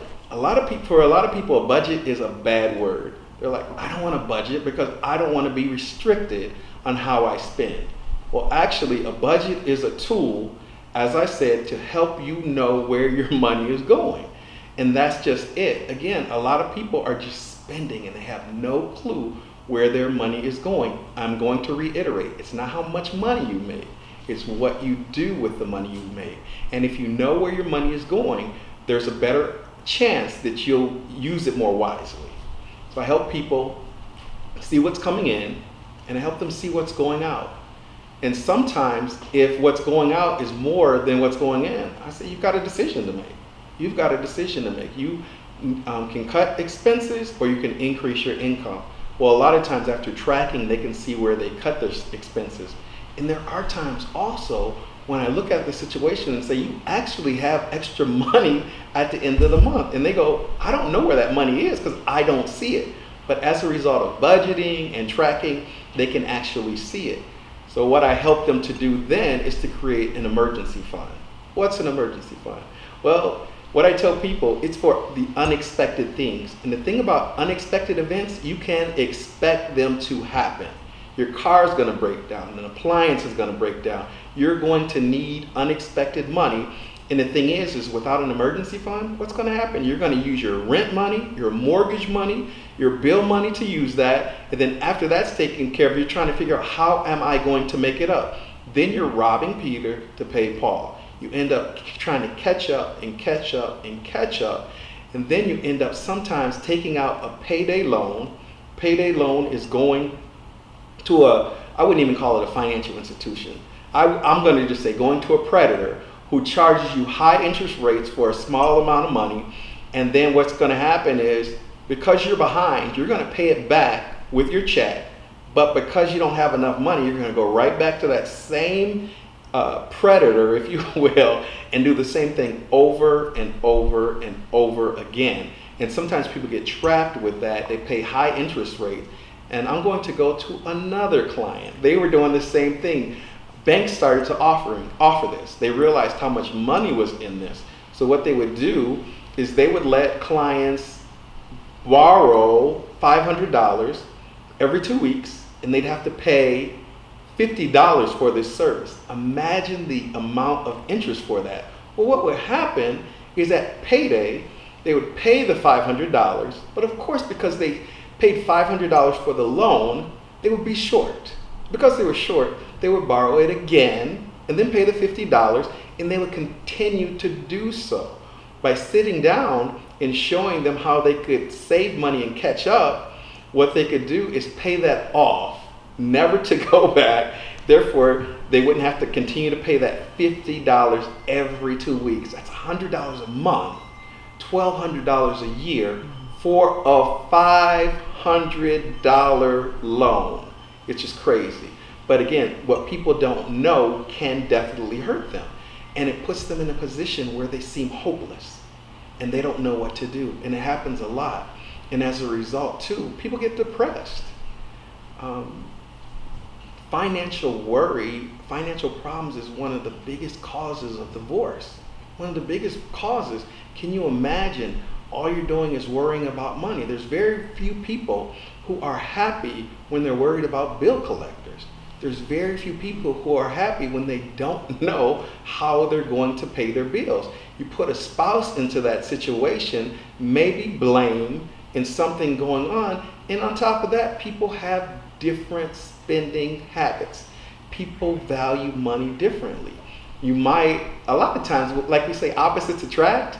You might have a spender who's attracted to a saver. And that happens. And as a result, if you have debt, it can be a recipe for a very, very unhappy marriage.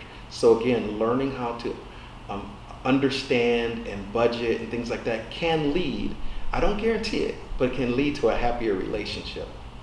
Now, I get that the media targets certain populations of people with the new iPhones or the new electronics, Yes. the new designer shoes, or whatever the beauty industry says that we have to be pretty. Yes. And so we got all of this money that's coming out because we're still wanting to identify ourselves as being. So you finish that sentence Oh for my me. goodness. Oh my goodness. What a sore subject. I'm 52 years old, so I lived through the 80s, the bling bling, conspicuous consumption. It was all about how you looked. And in our community, we bought into that big time. Even before then, I remember growing up in the 70s, it was so important to have a Cadillac or a Lincoln. It was so important to have brand names. I grew up, my parents, there were 12 of us. So I didn't even know. I knew we didn't have a lot of money, but I didn't know we were poor until people started making fun of the clothes we wore that came from Goodwill. I didn't know that. But a lot of people took that to another level. And because they were poor, as soon as they started working, they wanted to look like everybody else. So they bought into buying brand names. And yes, because of that, the media, the marketing picked up on that, and they knew how important brand names are in our community. And unfortunately, we manipulate each other with the same messages, which is so unfortunate. We look good, but unfortunately, we're not building wealth. We look good, but unfortunately, a lot of times we're not buying things that will increase in value. We are consumers more than we are owners. And that's very sad, because what we do is we carry it on from generation to generation to generation. And we say, at least I look good. But unfortunately, as I started in the beginning, we don't learn we learn messages from our families, from our parents, but unfortunately, those messages aren't productive. Those messages don't help us how to save money, to learn how to keep debt low, to learn how to prepare for retirement. Those messages really teach us to live for the here and now. And I'm going to go into another sore subject for me, and that is life insurance. The reason, because within the last 2 or 3 years, each of us has probably seen a post asking somebody to contribute to GoFundMe. Now, I feel very, very sorry for the family and their loss. However, if that person had either been educated or paid attention when life insurance was available, not only could they have saved their family some grief, but they could have set them up. There was a very, very sad story I remember. It was very unfortunate. A gentleman was breaking up a fight, and he was killed. Later on, found out that he and his wife had 7 children, 2-income home, and he didn't have any life insurance. As a result, they had to find money to bury him. Well, they couldn't afford to live in that house anymore. That's very, very sad. And the thing is that's why the financial education is so important. In saving money, interest is so important, the rate of interest we receive. A lot of people in our community are only familiar with banks and credit unions. In this day and age, you may get 1-2%, if you're very, very lucky, rate of return from a bank. A lot of people in our community are not educated on investing. The thing is we can put away the same amount of money as someone who is educated and get a higher rate of return. However, at the end of 30, 35 years, they will have maybe 3, 4, 5, 10 times as much money put away as we would, and it's more because of our lack of knowledge, not because of resources, if you will, but it's because of lack of knowledge. Unfortunately, in our community, we're consumers and not as much owners. And it's so important to be owners. Owners are the ones who control the wealth in our country and control the wealth in our world. One thing I tell people, and I loved owning a home for the stability, but in an apartment, things can happen and you have to leave. When you're in a home, there's very few things that happen that you have to leave. That's because you own the home. And it's so important, I think, to teach those lessons to your children, because there's so much transition in our community for different reasons. But again, if you're an owner, you have a lot more value than if you're a renter. Credit is huge. I repeated that because it is so important. As I've talked with clients and helped them to set up a schedule to pay their bills, a lot of them are upset at the end of the month when they say, oh my goodness, I have nothing left. And I say, at least you were able to pay all of your bills on time. And one of the reasons I say that is because a lot of times people have the money and still do not pay their bills on time. One, sometimes they don't match their bill payments with their pay dates. Two, because they don't know where their money's going, they end up paying their bills late. And as a result of paying their bills late, again, they're throwing away money because they're late fees. When it comes to money, people can be very funny. And I say that because there's a lot of trust issues involved with money. However, if you're afraid or embarrassed to reach out, it can only hurt you. And educating yourself can keep you from paying more than you would and can help you to save more than you ever have. So knowledge is definitely power when it comes to money management. Well, thank you. Mr. Dillard says be an owner, not a consumer. Absolutely. We appreciate you. Thank you.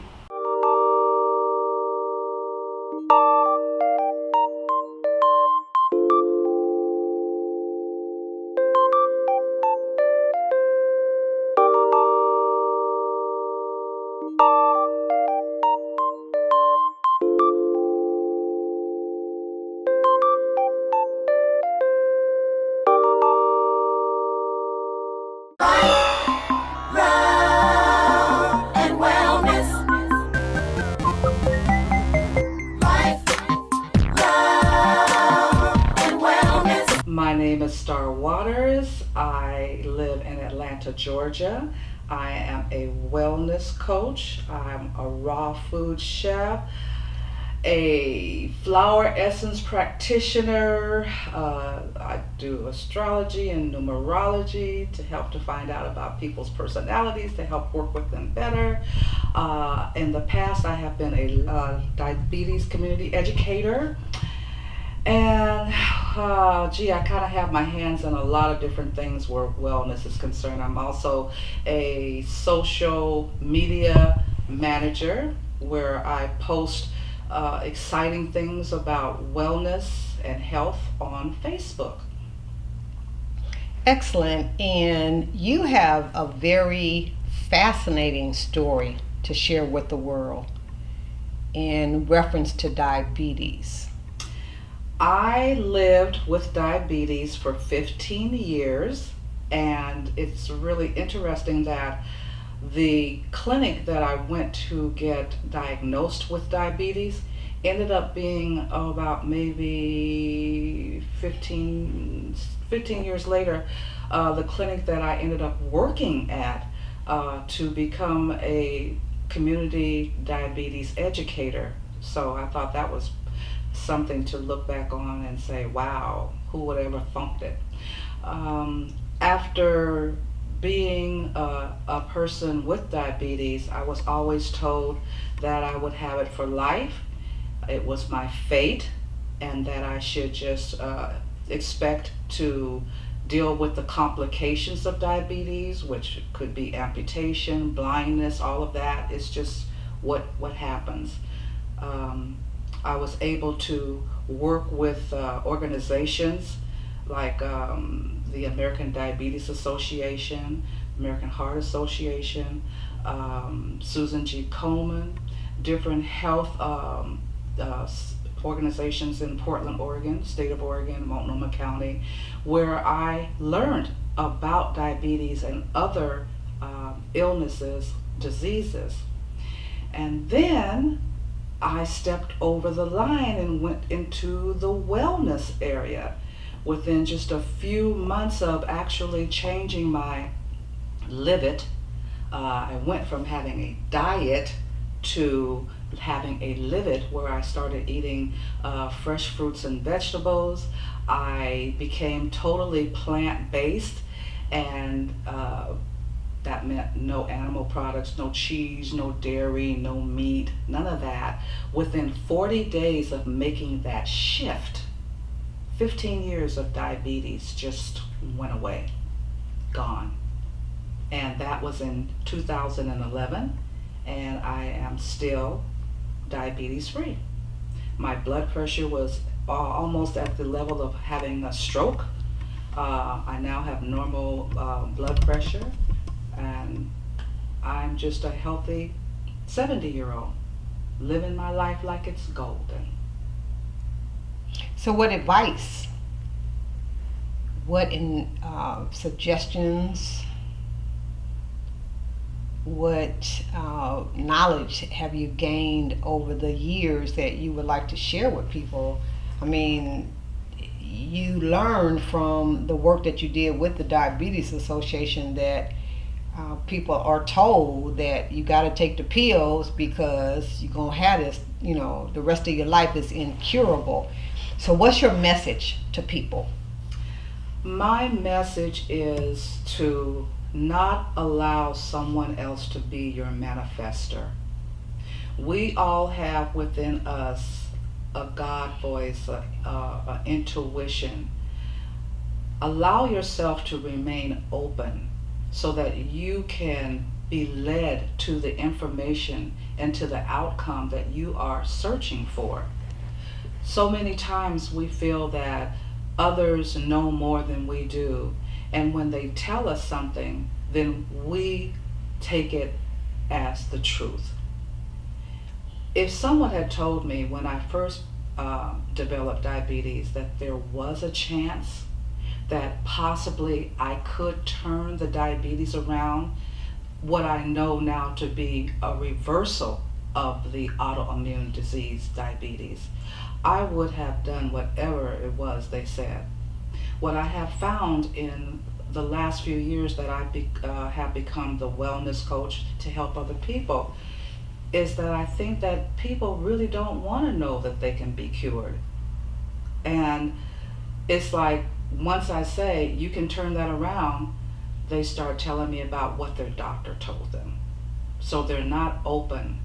And sometimes when God puts people, angels in our path, we have to be open to listen to what the angels are telling us in order for us to see a brighter day and to be victorious in our health and our wellness. So why do you think people are reluctant to hearing the message you have to share with them that they can turn the diabetes around? I think there are two reasons. The first reason is this thing is an acronym for the word ill, which is simply I lack love.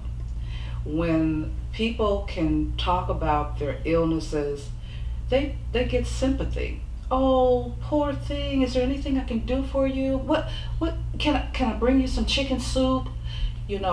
We as individuals, especially today, are lonely. We may have a lot of people around us, we may have a lot of family around us, but that's just the outer. From the inside, we're empty. And if we can talk about we're not feeling good today, oh, it's just my sugar, that I lack love, it brings other people to kind of lift us up, and we need that.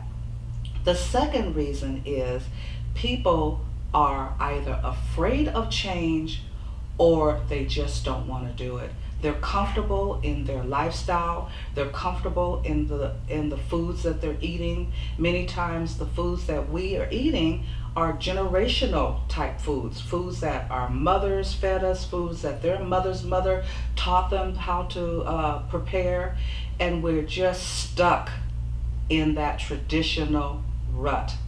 And if you talk about taking away a lot of our comfort foods and are the foods that are traditional to us, I've heard so many people say, hey, we gotta die of something.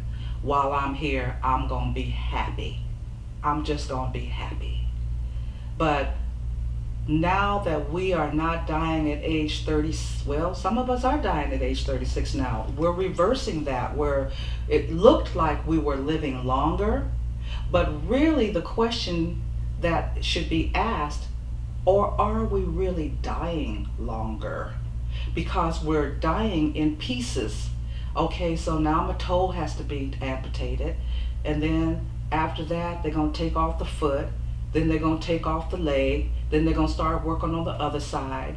So it's just taking us longer to die, but we're not living really optimal, healthy lives, which is supposed to be what we're all entitled to. It's our divine right to live a healthy life until the day you stop living. In your role as a raw food chef, do you instruct individuals on how to prepare meals that would change their health condition, or are you, so what's the purpose behind your raw food certification? Well, let me clarify, I'm not a certified raw food chef. I'm a raw food chef just from practice. So I decided to be raw in 2000, and it sounded really great. I had gone to the International Raw Food Festival and they gave out a challenge to do it. By day 6, I knew that this is what I wanted to do, but I didn't know what that meant. I would have like a plate that had some cut up carrots, cut up broccoli, and maybe, something else on it. And after a day or two, that became really very boring. So what I started doing was thinking of some of the dishes that I enjoyed eating that were cooked foods, like spaghetti. Spaghetti was one of my favorite meals. However, spaghetti in the traditional way also ran my blood sugar sky high with the pasta and all of that. So I came up with this idea to make spaghetti out of bean sprouts, avocado, cut up green onions, and green olives. And I put salsa on it that you find in the refrigerator of the grocery store. And it was very satisfying. So that became my raw spaghetti. And so from there, then I came up with other ideas that I transformed from being cooked into raw food until I had like a whole several meals of things. And so that's what I do. I meet people where they are. I ask them what type of foods do they like to eat, and we start from there. First of all, with helping them to modify those foods, where they're eating less fat, where they're eating, it's not fried, or if they like chicken, I'm not gonna just take them from their chicken and put them on tofu. Well, let's find out how we can do oven fried chicken. So you have to meet people where they are in order for them to sustain the change and be excited about eating the same foods but done in a different way, and it tastes good. I know at one time you had shared with me that you had discovered the food manufacturers place certain items in the food to get people hooked. Can you explain that? They're called excitotoxins, and they are basically like, it's the same preface as having cocaine go into your system. Basically, it breaks down to 3 things, which is salt, sugar, and fat. But they also use chemicals, and these chemicals are called excitotoxins. They have scientists in their little labs that they make sure that the food has what they call a bliss point, that it is just enough to, when you take the first bite, you have your eyes roll back in the back of your head, that it just tastes so wonderful, and it goes right to the pleasure center of your brain. And from the first bite on, you want to eat more and more so that you can get that same hit that you got from the first bite. Now, generally, it's never going to be the same. You know that song, it's never as good as the first time. But we're still constantly wanting to get that first time pleasure. So we keep eating, and we keep eating, and we keep eating. And then before you know it, it's all gone. And then something else is happening with our bodies. Our bodies does not register that this frankenfood is real food. So it never gets full. So it's just a constant feeding, and the body is constantly saying, feed me, because it's not being recognized that it's being fed. So my advice is to eat real food. That's what your DNA is going to recognize. And especially when you're eating fresh fruits and vegetables, your body knows immediately, oh yes, I'm being fed. Two things happen. You eat less and you get full faster when you eat real food. The reason I believe that, first of all, let me say that I did a lot of things to control my blood sugar level when I was eating meat. I cut out a lot of my starches where I wasn't eating pasta and things of that nature, and that helped for a little while. But what happened when I started eating raw food was that the diabetes went away because of the enzymes that are found in raw food. When we cook our food, when we heat the food, it takes away the enzymes. And the enzymes is the healing agent that helps us to heal. When you're doing food as medicine, you don't need the pills. You don't need the medicine, any other kind of chemical type medicine. It's God's groceries, and He gives us everything that we need. So many of the fruits and vegetables replicate the parts of the body that they help to heal and strengthen. And so eating food raw is the magic pill. We're all looking for the magic pill. It's in your vegetable department of your store. You need not go any further than the produce section. And I will tell you one other thing too. It is also the key fountain of youth. So if you want to continue to age backwards, it's possible. You don't have to be old and decrepit. You can be older, wiser, and more youthful just by eating foods that still have the enzymes in them, which is raw fruits and vegetables. And it's so easy to do. And you're 70.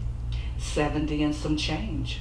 And you recently had a comment from someone that said you looked like I was at least 45 or 50. That's the type of comments that you can get from people when you do what Star has done, and that is to change your life around.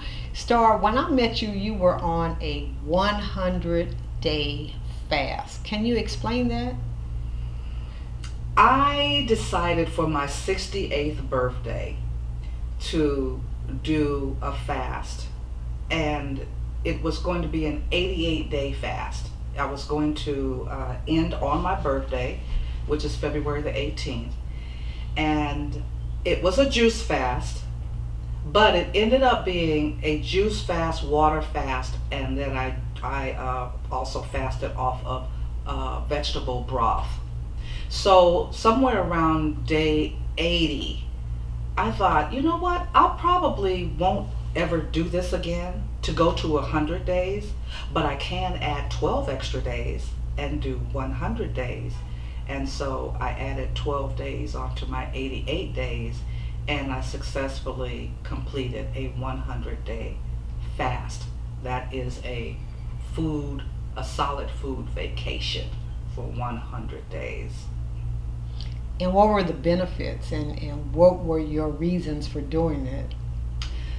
Well, the benefit, of course, is always detoxifying your body. That is the first step in doing any type of healing of your body, is to detoxify. For those people out there that feel that they are having a hard time losing weight, you have to detoxify your body before you can do anything, because you have inflammation, and inflammation is the foundation for all diseases. So when you start detoxing, then you start getting rid of the inflammation. And from that point on, that's the reason why I was able to reverse the diabetes, is because my body was no longer acidic. So in an acidic body, it's just the perfect fertilizer for all diseases. An alkaline body cannot grow diseases. And how do you get an alkaline body? Eat lots and lots of green leafy vegetables, non-starchy vegetables, no sugar, no animal products. I know it's probably overwhelming to you right now to hear all of this, but life is good on the other side. Life is good. I'm telling you. 2 years ago, I was running. I had so much activity going on in my life for someone that was 68 years old. Most of us, when we start getting to that age, we start slowing down and we start having all these aches and pains, and all we do is complain about it. You know, won't life be wonderful when you're not complaining and when you have energy? Yes, it is. Thank you, Ms. Starr. Do you have any last words of wisdom, advice, suggestions that a person may put in place to begin that journey to a healthier lifestyle? I would say, when you get up in the morning and you go and look at yourself in the mirror, ask yourself, am I happy with this person that's looking back at me right now? Is the person looking back at me right now experiencing divine health to its highest point? And if your answer is no, then ask, then what can I do to have that person begin to look back at me in the mirror? And then start eating whole foods, real food every single day. And your body will respond immediately. Less than 40 days, 15 years of diabetes gone, reversed, never to return. That would be my suggestion. You can do it.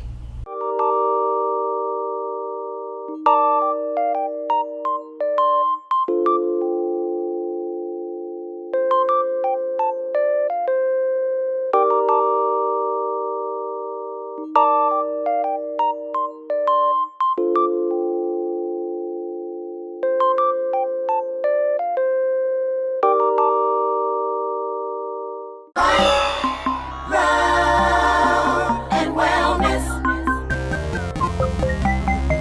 Life, love and wellness. What other modalities, you told us about some, but what other modalities have you learned and perfected, I know, in the work that you do? Indeed. I do solfeggio sound Reiki, and that is an organ and system cleansing. I do a lot of really, really deep trauma work on chakras. And we get so used to hearing, I'm getting my chakras spent, I'm getting them cleared, I'm getting them cleansed.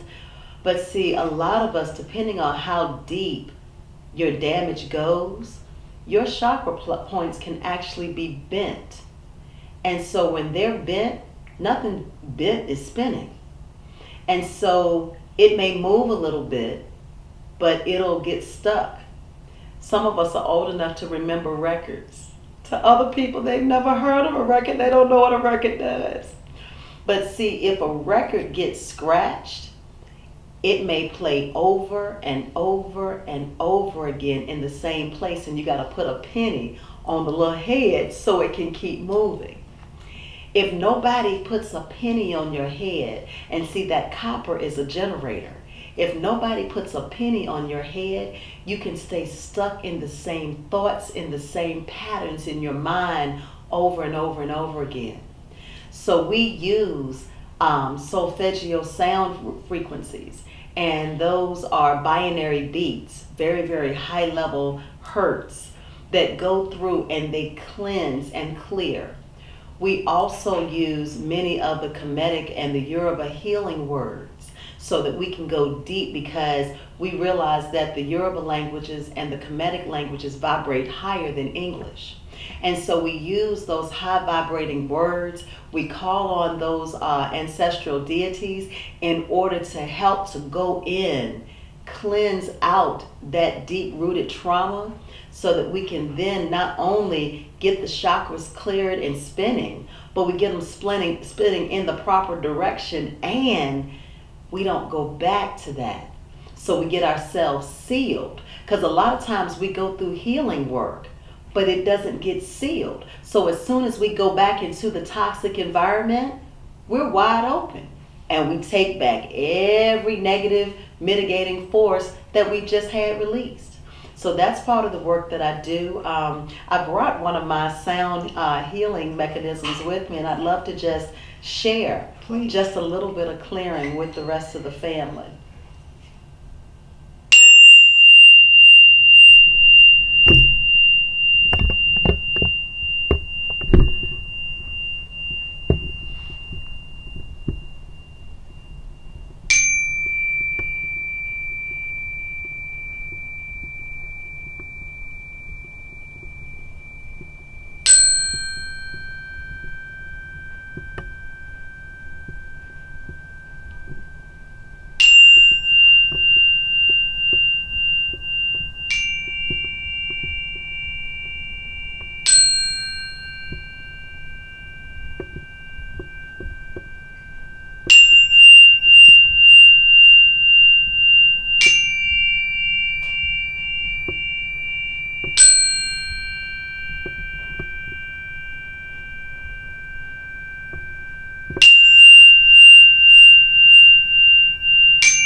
And so those tones start to just go throughout. This is specifically for the heart. So our heart is encased in a pericardium. And so that is the beautiful sac that our heart is covered by. Many of us have a hardening of that pericardium around our heart. And so we wall ourselves in from so much damage. The only challenge with walling ourselves in is that nobody can get in to give us the love that we need, and we can't get out. And so you hear the term, no man is an island to themselves. It's true.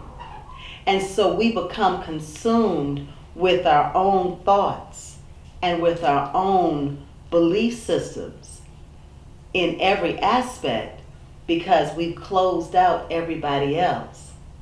So we have to realize my point of view is not the only way of seeing it.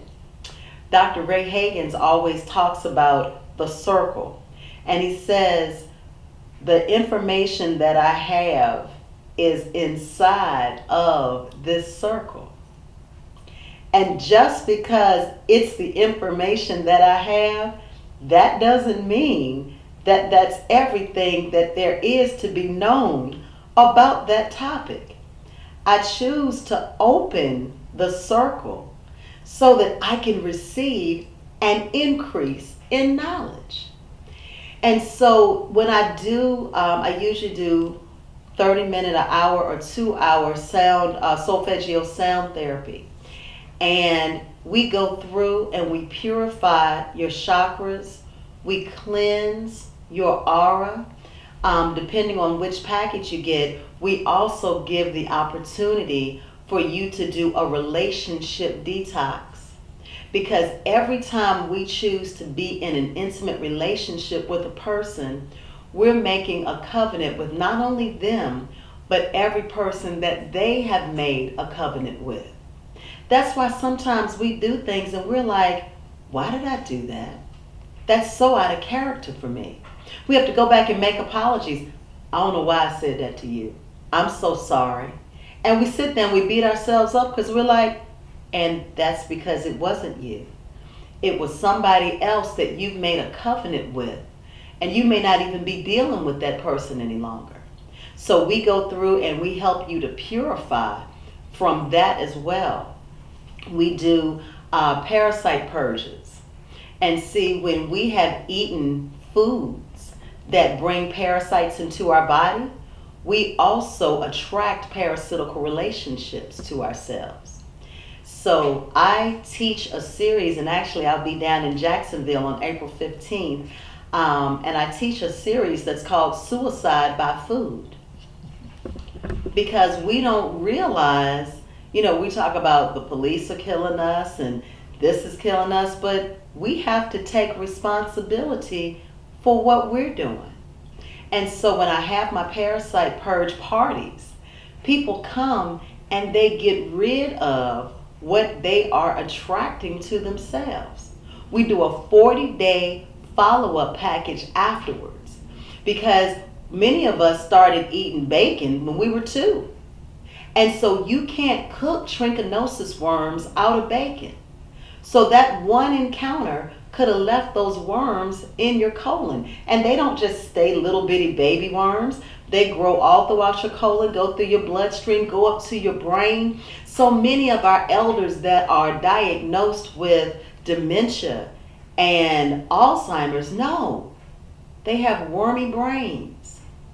And if you just go through and start doing a parasite purge, start taking Jamaican bitters, then all of a sudden their memories come back. When we in our 30s and 40s find ourselves going into rooms, going upstairs, can't remember what we went upstairs to, as quickly as you can, get Jamaican bitters.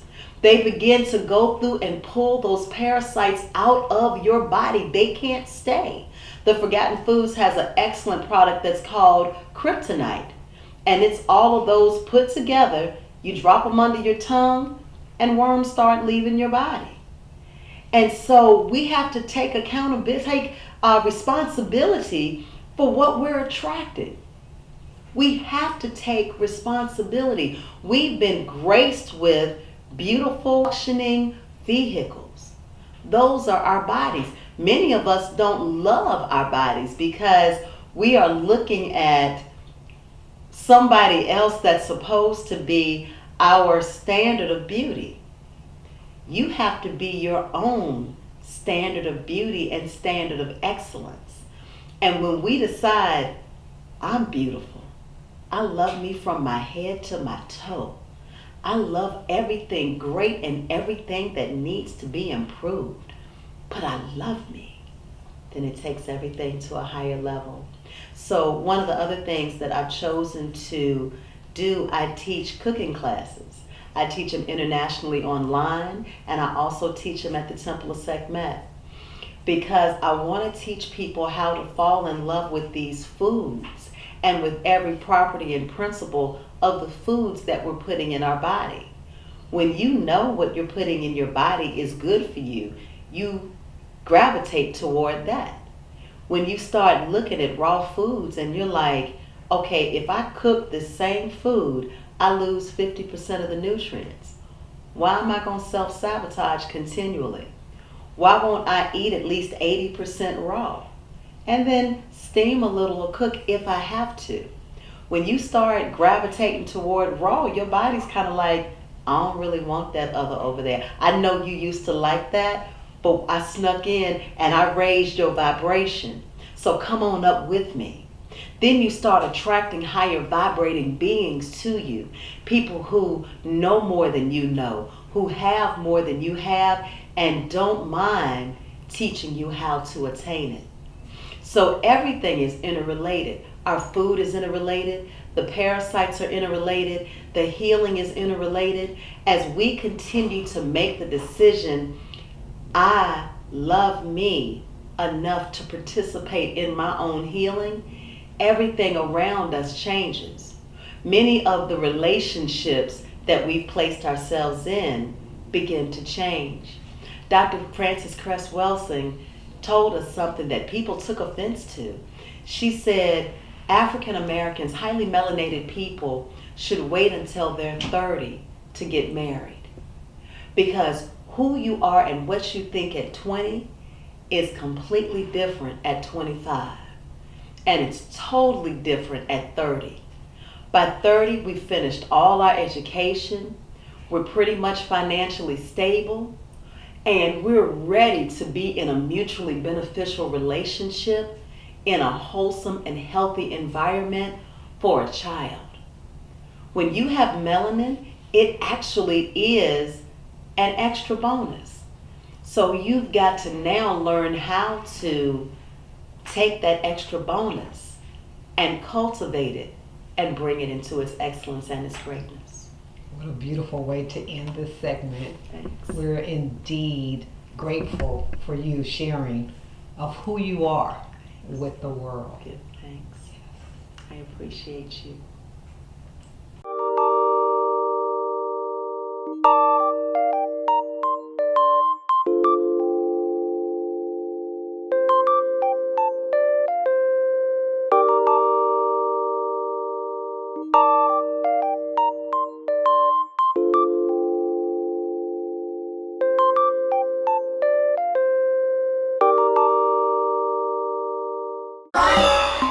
Love and wellness. Life, love and wellness. Our bees are Italian. Yeah. So one of the fascinating things when I was younger, was how much bees love music.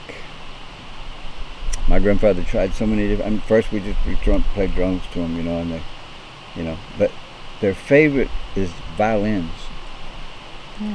We get the best production out of our bees if we play like Vivaldi or Paganini on the music. They smile, they hum, they're just so happy, and so we play it often. The music.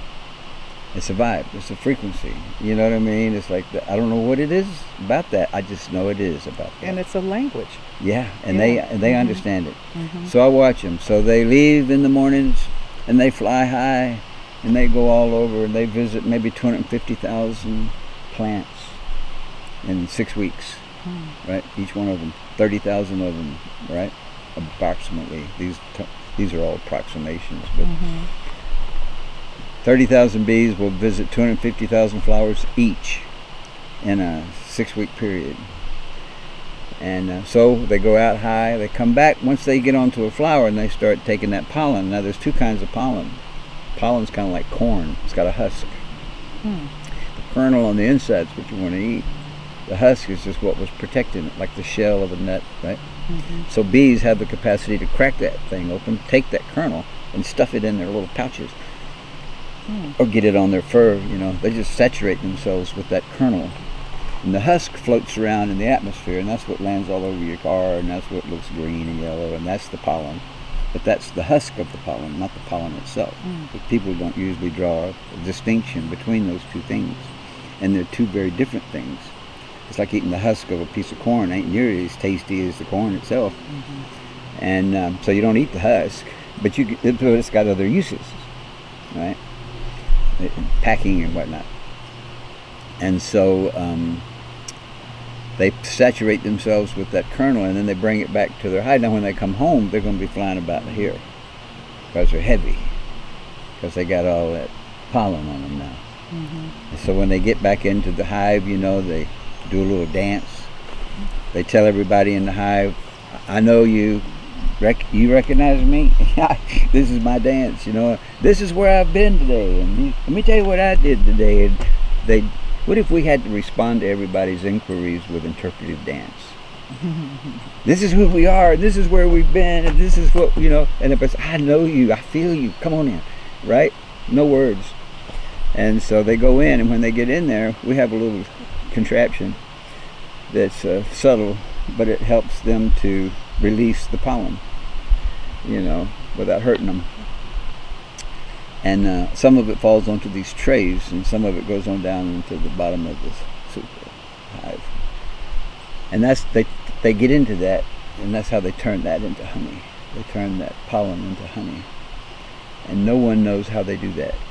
They just do that. And so when it's created, about 50% of the contents to this day are unknown. They don't know what it is. They don't know how they do it, and they don't know what it is. They can say, well, they seem to chew it up and spit it out. But is that what they're doing? I mean, we don't know. You know what I mean? But we do know that we don't know what it is. And the reason our people say we don't know what it is because it's not here yet. It's the future coming in. It's like, what is this light? You know what I mean? How am I able to see all these things? I mean, what is this? You know what I mean? I'm no longer in a dark room, you know? And so we believe that if you eat pollen from the local area, you're getting the information from all the stars on how that local area, including you, because you're local, we're native to this area for the time being, we all have the same information about what it takes to sustain us. How can we replicate ourselves in our own image every day and stay healthy, stay wise, stay well informed, you know what I mean?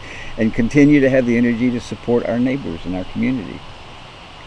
It takes a lot of energy to do that. You know, it takes a lot of energy to do that. And the more obstacles we bump into, the more energy it takes. And then all of a sudden you start attracting what people have come to call energy vampires. Because if you got too much energy, a lot of people will want some of it. And so you have to kind of protect yourself against all of that. And that's why, and the light knows that. So that's why they sent us pollen. Very small doses, lots of information. A quarter of a teaspoon, 250,000 flowers. So all of the colors, all the smells, all the dreams of healing that these flowers have for each one of them, whatever they're, just like us. What do you want to do? You say, well, we're all human beings. We all have an appearance like a flower. We all have a smell just like a flower. We all be able to like help somebody just like a flower. But it's up to us who that is and what that is and when that is and how that is. You know, same way with the flowers. So, but if you sing to them their songs, they're more prone to want to harmonize with you than ever before and work really hard for it. The idea that DNA and the blueprint for life on this planet is profoundly critical right now. And there's another food that has a lot of DNA in it, it's seaweed, like spirulina and chlorella. But the difference is spirulina and food from the ocean has a memory of the food chain. Everything that's ever happened on this planet is in the protein, amino acids, the consciousness of ocean food. I mean, that's like primordial life, right? Wow. You can go back 5 billion years if you eat spirulina. But now the future is in the hands of the honeybees. If we want to sustain ourselves and continue to replicate ourselves in our own image, we need to come out of the ocean and go into heaven and the stars. Because the stars all know exactly what to do. They've been doing it forever. They know how to orbit, they know how to spin, turn, they know where they're going. You just have to trust that Creator don't make mistakes. Everybody's in the right place at the right time until somebody comes along like a demonic infectionist, kinds of fear, greed, and control and all these horrible things, and tries to reinvent something that God made. And you know, typically does not have a good outcome. It just leads to conflict and war and death, and nobody wants to raise their babies in a war zone. I don't care what anybody says. People want you to raise your babies in a war zone, but the people that don't want to, you look at them and you talk to them, and they would be carrying their dead babies. I want to go. You think, oh, this is so sad. So all of this has somehow gotten twisted by some kind of infection. So I'm suggesting that once we make a choice, expand our menus to include more than what is familiar to us, well, I know you live up there in the woods, Tom, but you got it made. You don't live in the real world. I said, what? They said, yeah, I mean, I live downtown, I got to drive in traffic. That's the real world, it's like toxic cities and urban energy, that's the real world. I said, no. You got to go back a little bit. Think about history. It hadn't always been that way. What if you was in Atlanta and you could see through the concrete, and you could actually see the watershed of the Peachtree watershed, and you could see how it was when it was just hills and valleys and pastures, and it wasn't like the Capitol and the Gold Dome and this, that, and the other, but it was just fields and woods and forests. That's energy, and that dream is still there in the ground. You take all that concrete away, you blow it all up, you wouldn't recognize that place in 10 years. It turned back into a forest. We can see that from the Mayan ruins in Mexico and all the places. They can't even see them. The jungle has grown up so much around them. And a lot of tribes in this country and in Africa and in South America build their villages in such a way as you can't hardly tell them from the environment. The San people were the perfect ones. Their language even sounds like the wilderness. They have this clicking language. I mean, you walking through the woods and these guys are talking to each other, it sounds like a bunch of tree frogs. You don't think your humans are around. You know what I mean? You don't get scared that somebody's going to shoot you. You know what I mean? Because we've got a bad reputation in the forest. We're cannibals. We're savages. We kill without warning. We leave bodies laying around, parts missing off of them. We ruin people's homes. We set fire to them every once in a while. Animals have been talking about this for a long time, and this don't want to be with those people. You know what I mean? They're the demons. We all love. I mean, we live like animals, but we all have a dream. We all embrace our families. We all want to raise our babies. You look at any chickens, even know who their babies are. You could put 500 chicks, have the mama walk in, and she knows exactly which 3 or 4 or 6 are hers. So I know they got a solid dream, everybody. And so that's, for me, the significance of the pollen and the bees and the flowers. Honeybees were designed, they haven't been here all the time. They only got here about 500 million years ago. And I think it was because the starlight said we needed them. We ain't doing it by ourselves. They saw something. Like a long time ago, back in the early 90s, I went out to Colorado. This fellow, a friend of ours named John, was 40 years old, and he had just made $40 million in the Chicago stock market. Wow. He said, if I make $40 million by the time I'm 40, I'm going to give back to the people. So he said, all right. So he sent us all an invitation to come to his brand new 1,000-acre ranch in Colorado. And so I went out and bought me a briefcase, I said, don't forget to ask for the money. Don't forget to ask for the money. And so I get out to Colorado, and it's me and Sequoia Trueblood and Gene Colucci from the Wintun people. Trueblood was from the Cherokee people. And it was Thomas Benyanka, right before he passed away, a Hopi elder. And we did a sweat lodge. What happened was, on one side of the mountain of the ranch he bought, he was looking for something or trying to make something, and he blew something up and it created a hole. Come to find out, this mountain was a geode. It's like hollow on the inside. And when they went inside, it was all these like crystalline looking things in there, and a little stream flowing through it, and the dirt was black and the stream looked red. And he said, this is a magical place. I said, yeah. So we built a little sweat lodge. We did a sweat lodge. After about 2 days of getting in, getting out, getting in, get out, he said, okay, now you can go look at what I want to show you. So we went deeper into this cavern, about 1,500 feet. And there was another big room, and he had run cables all back in there to light it up, you know. So he lit it up, and it was about a 30-foot ceiling, you know, around like this, with various mandalas on it. Some of them just big around, some of them real big around, very complicated, almost like Buddhist-looking, detailed circles with intricate pictures inside of them, geometric, sacred geometry kind of looking stuff. It wasn't really like pictures of trees or anything. It wasn't like cave art, you know. It was definitely some kind of communication. He said, does any of you know what this is? He says, I am perplexed. You know what I mean? I dream about things, I fantasize about things, but I really have no idea how deep inside this mountain, in this cave, somebody was here at one point and put these on the roof. What is it? And I was blown away. I mean, I felt like I was in the past and in the future. I felt like I was doing time travel right there. You know what I mean? It's like somebody did this like a long time ago, and I'm looking at it right now. This is unreal, you know. Thomas Banyanka, the old guy from the Hopi people, he says, I know what this is. My people told me what this is.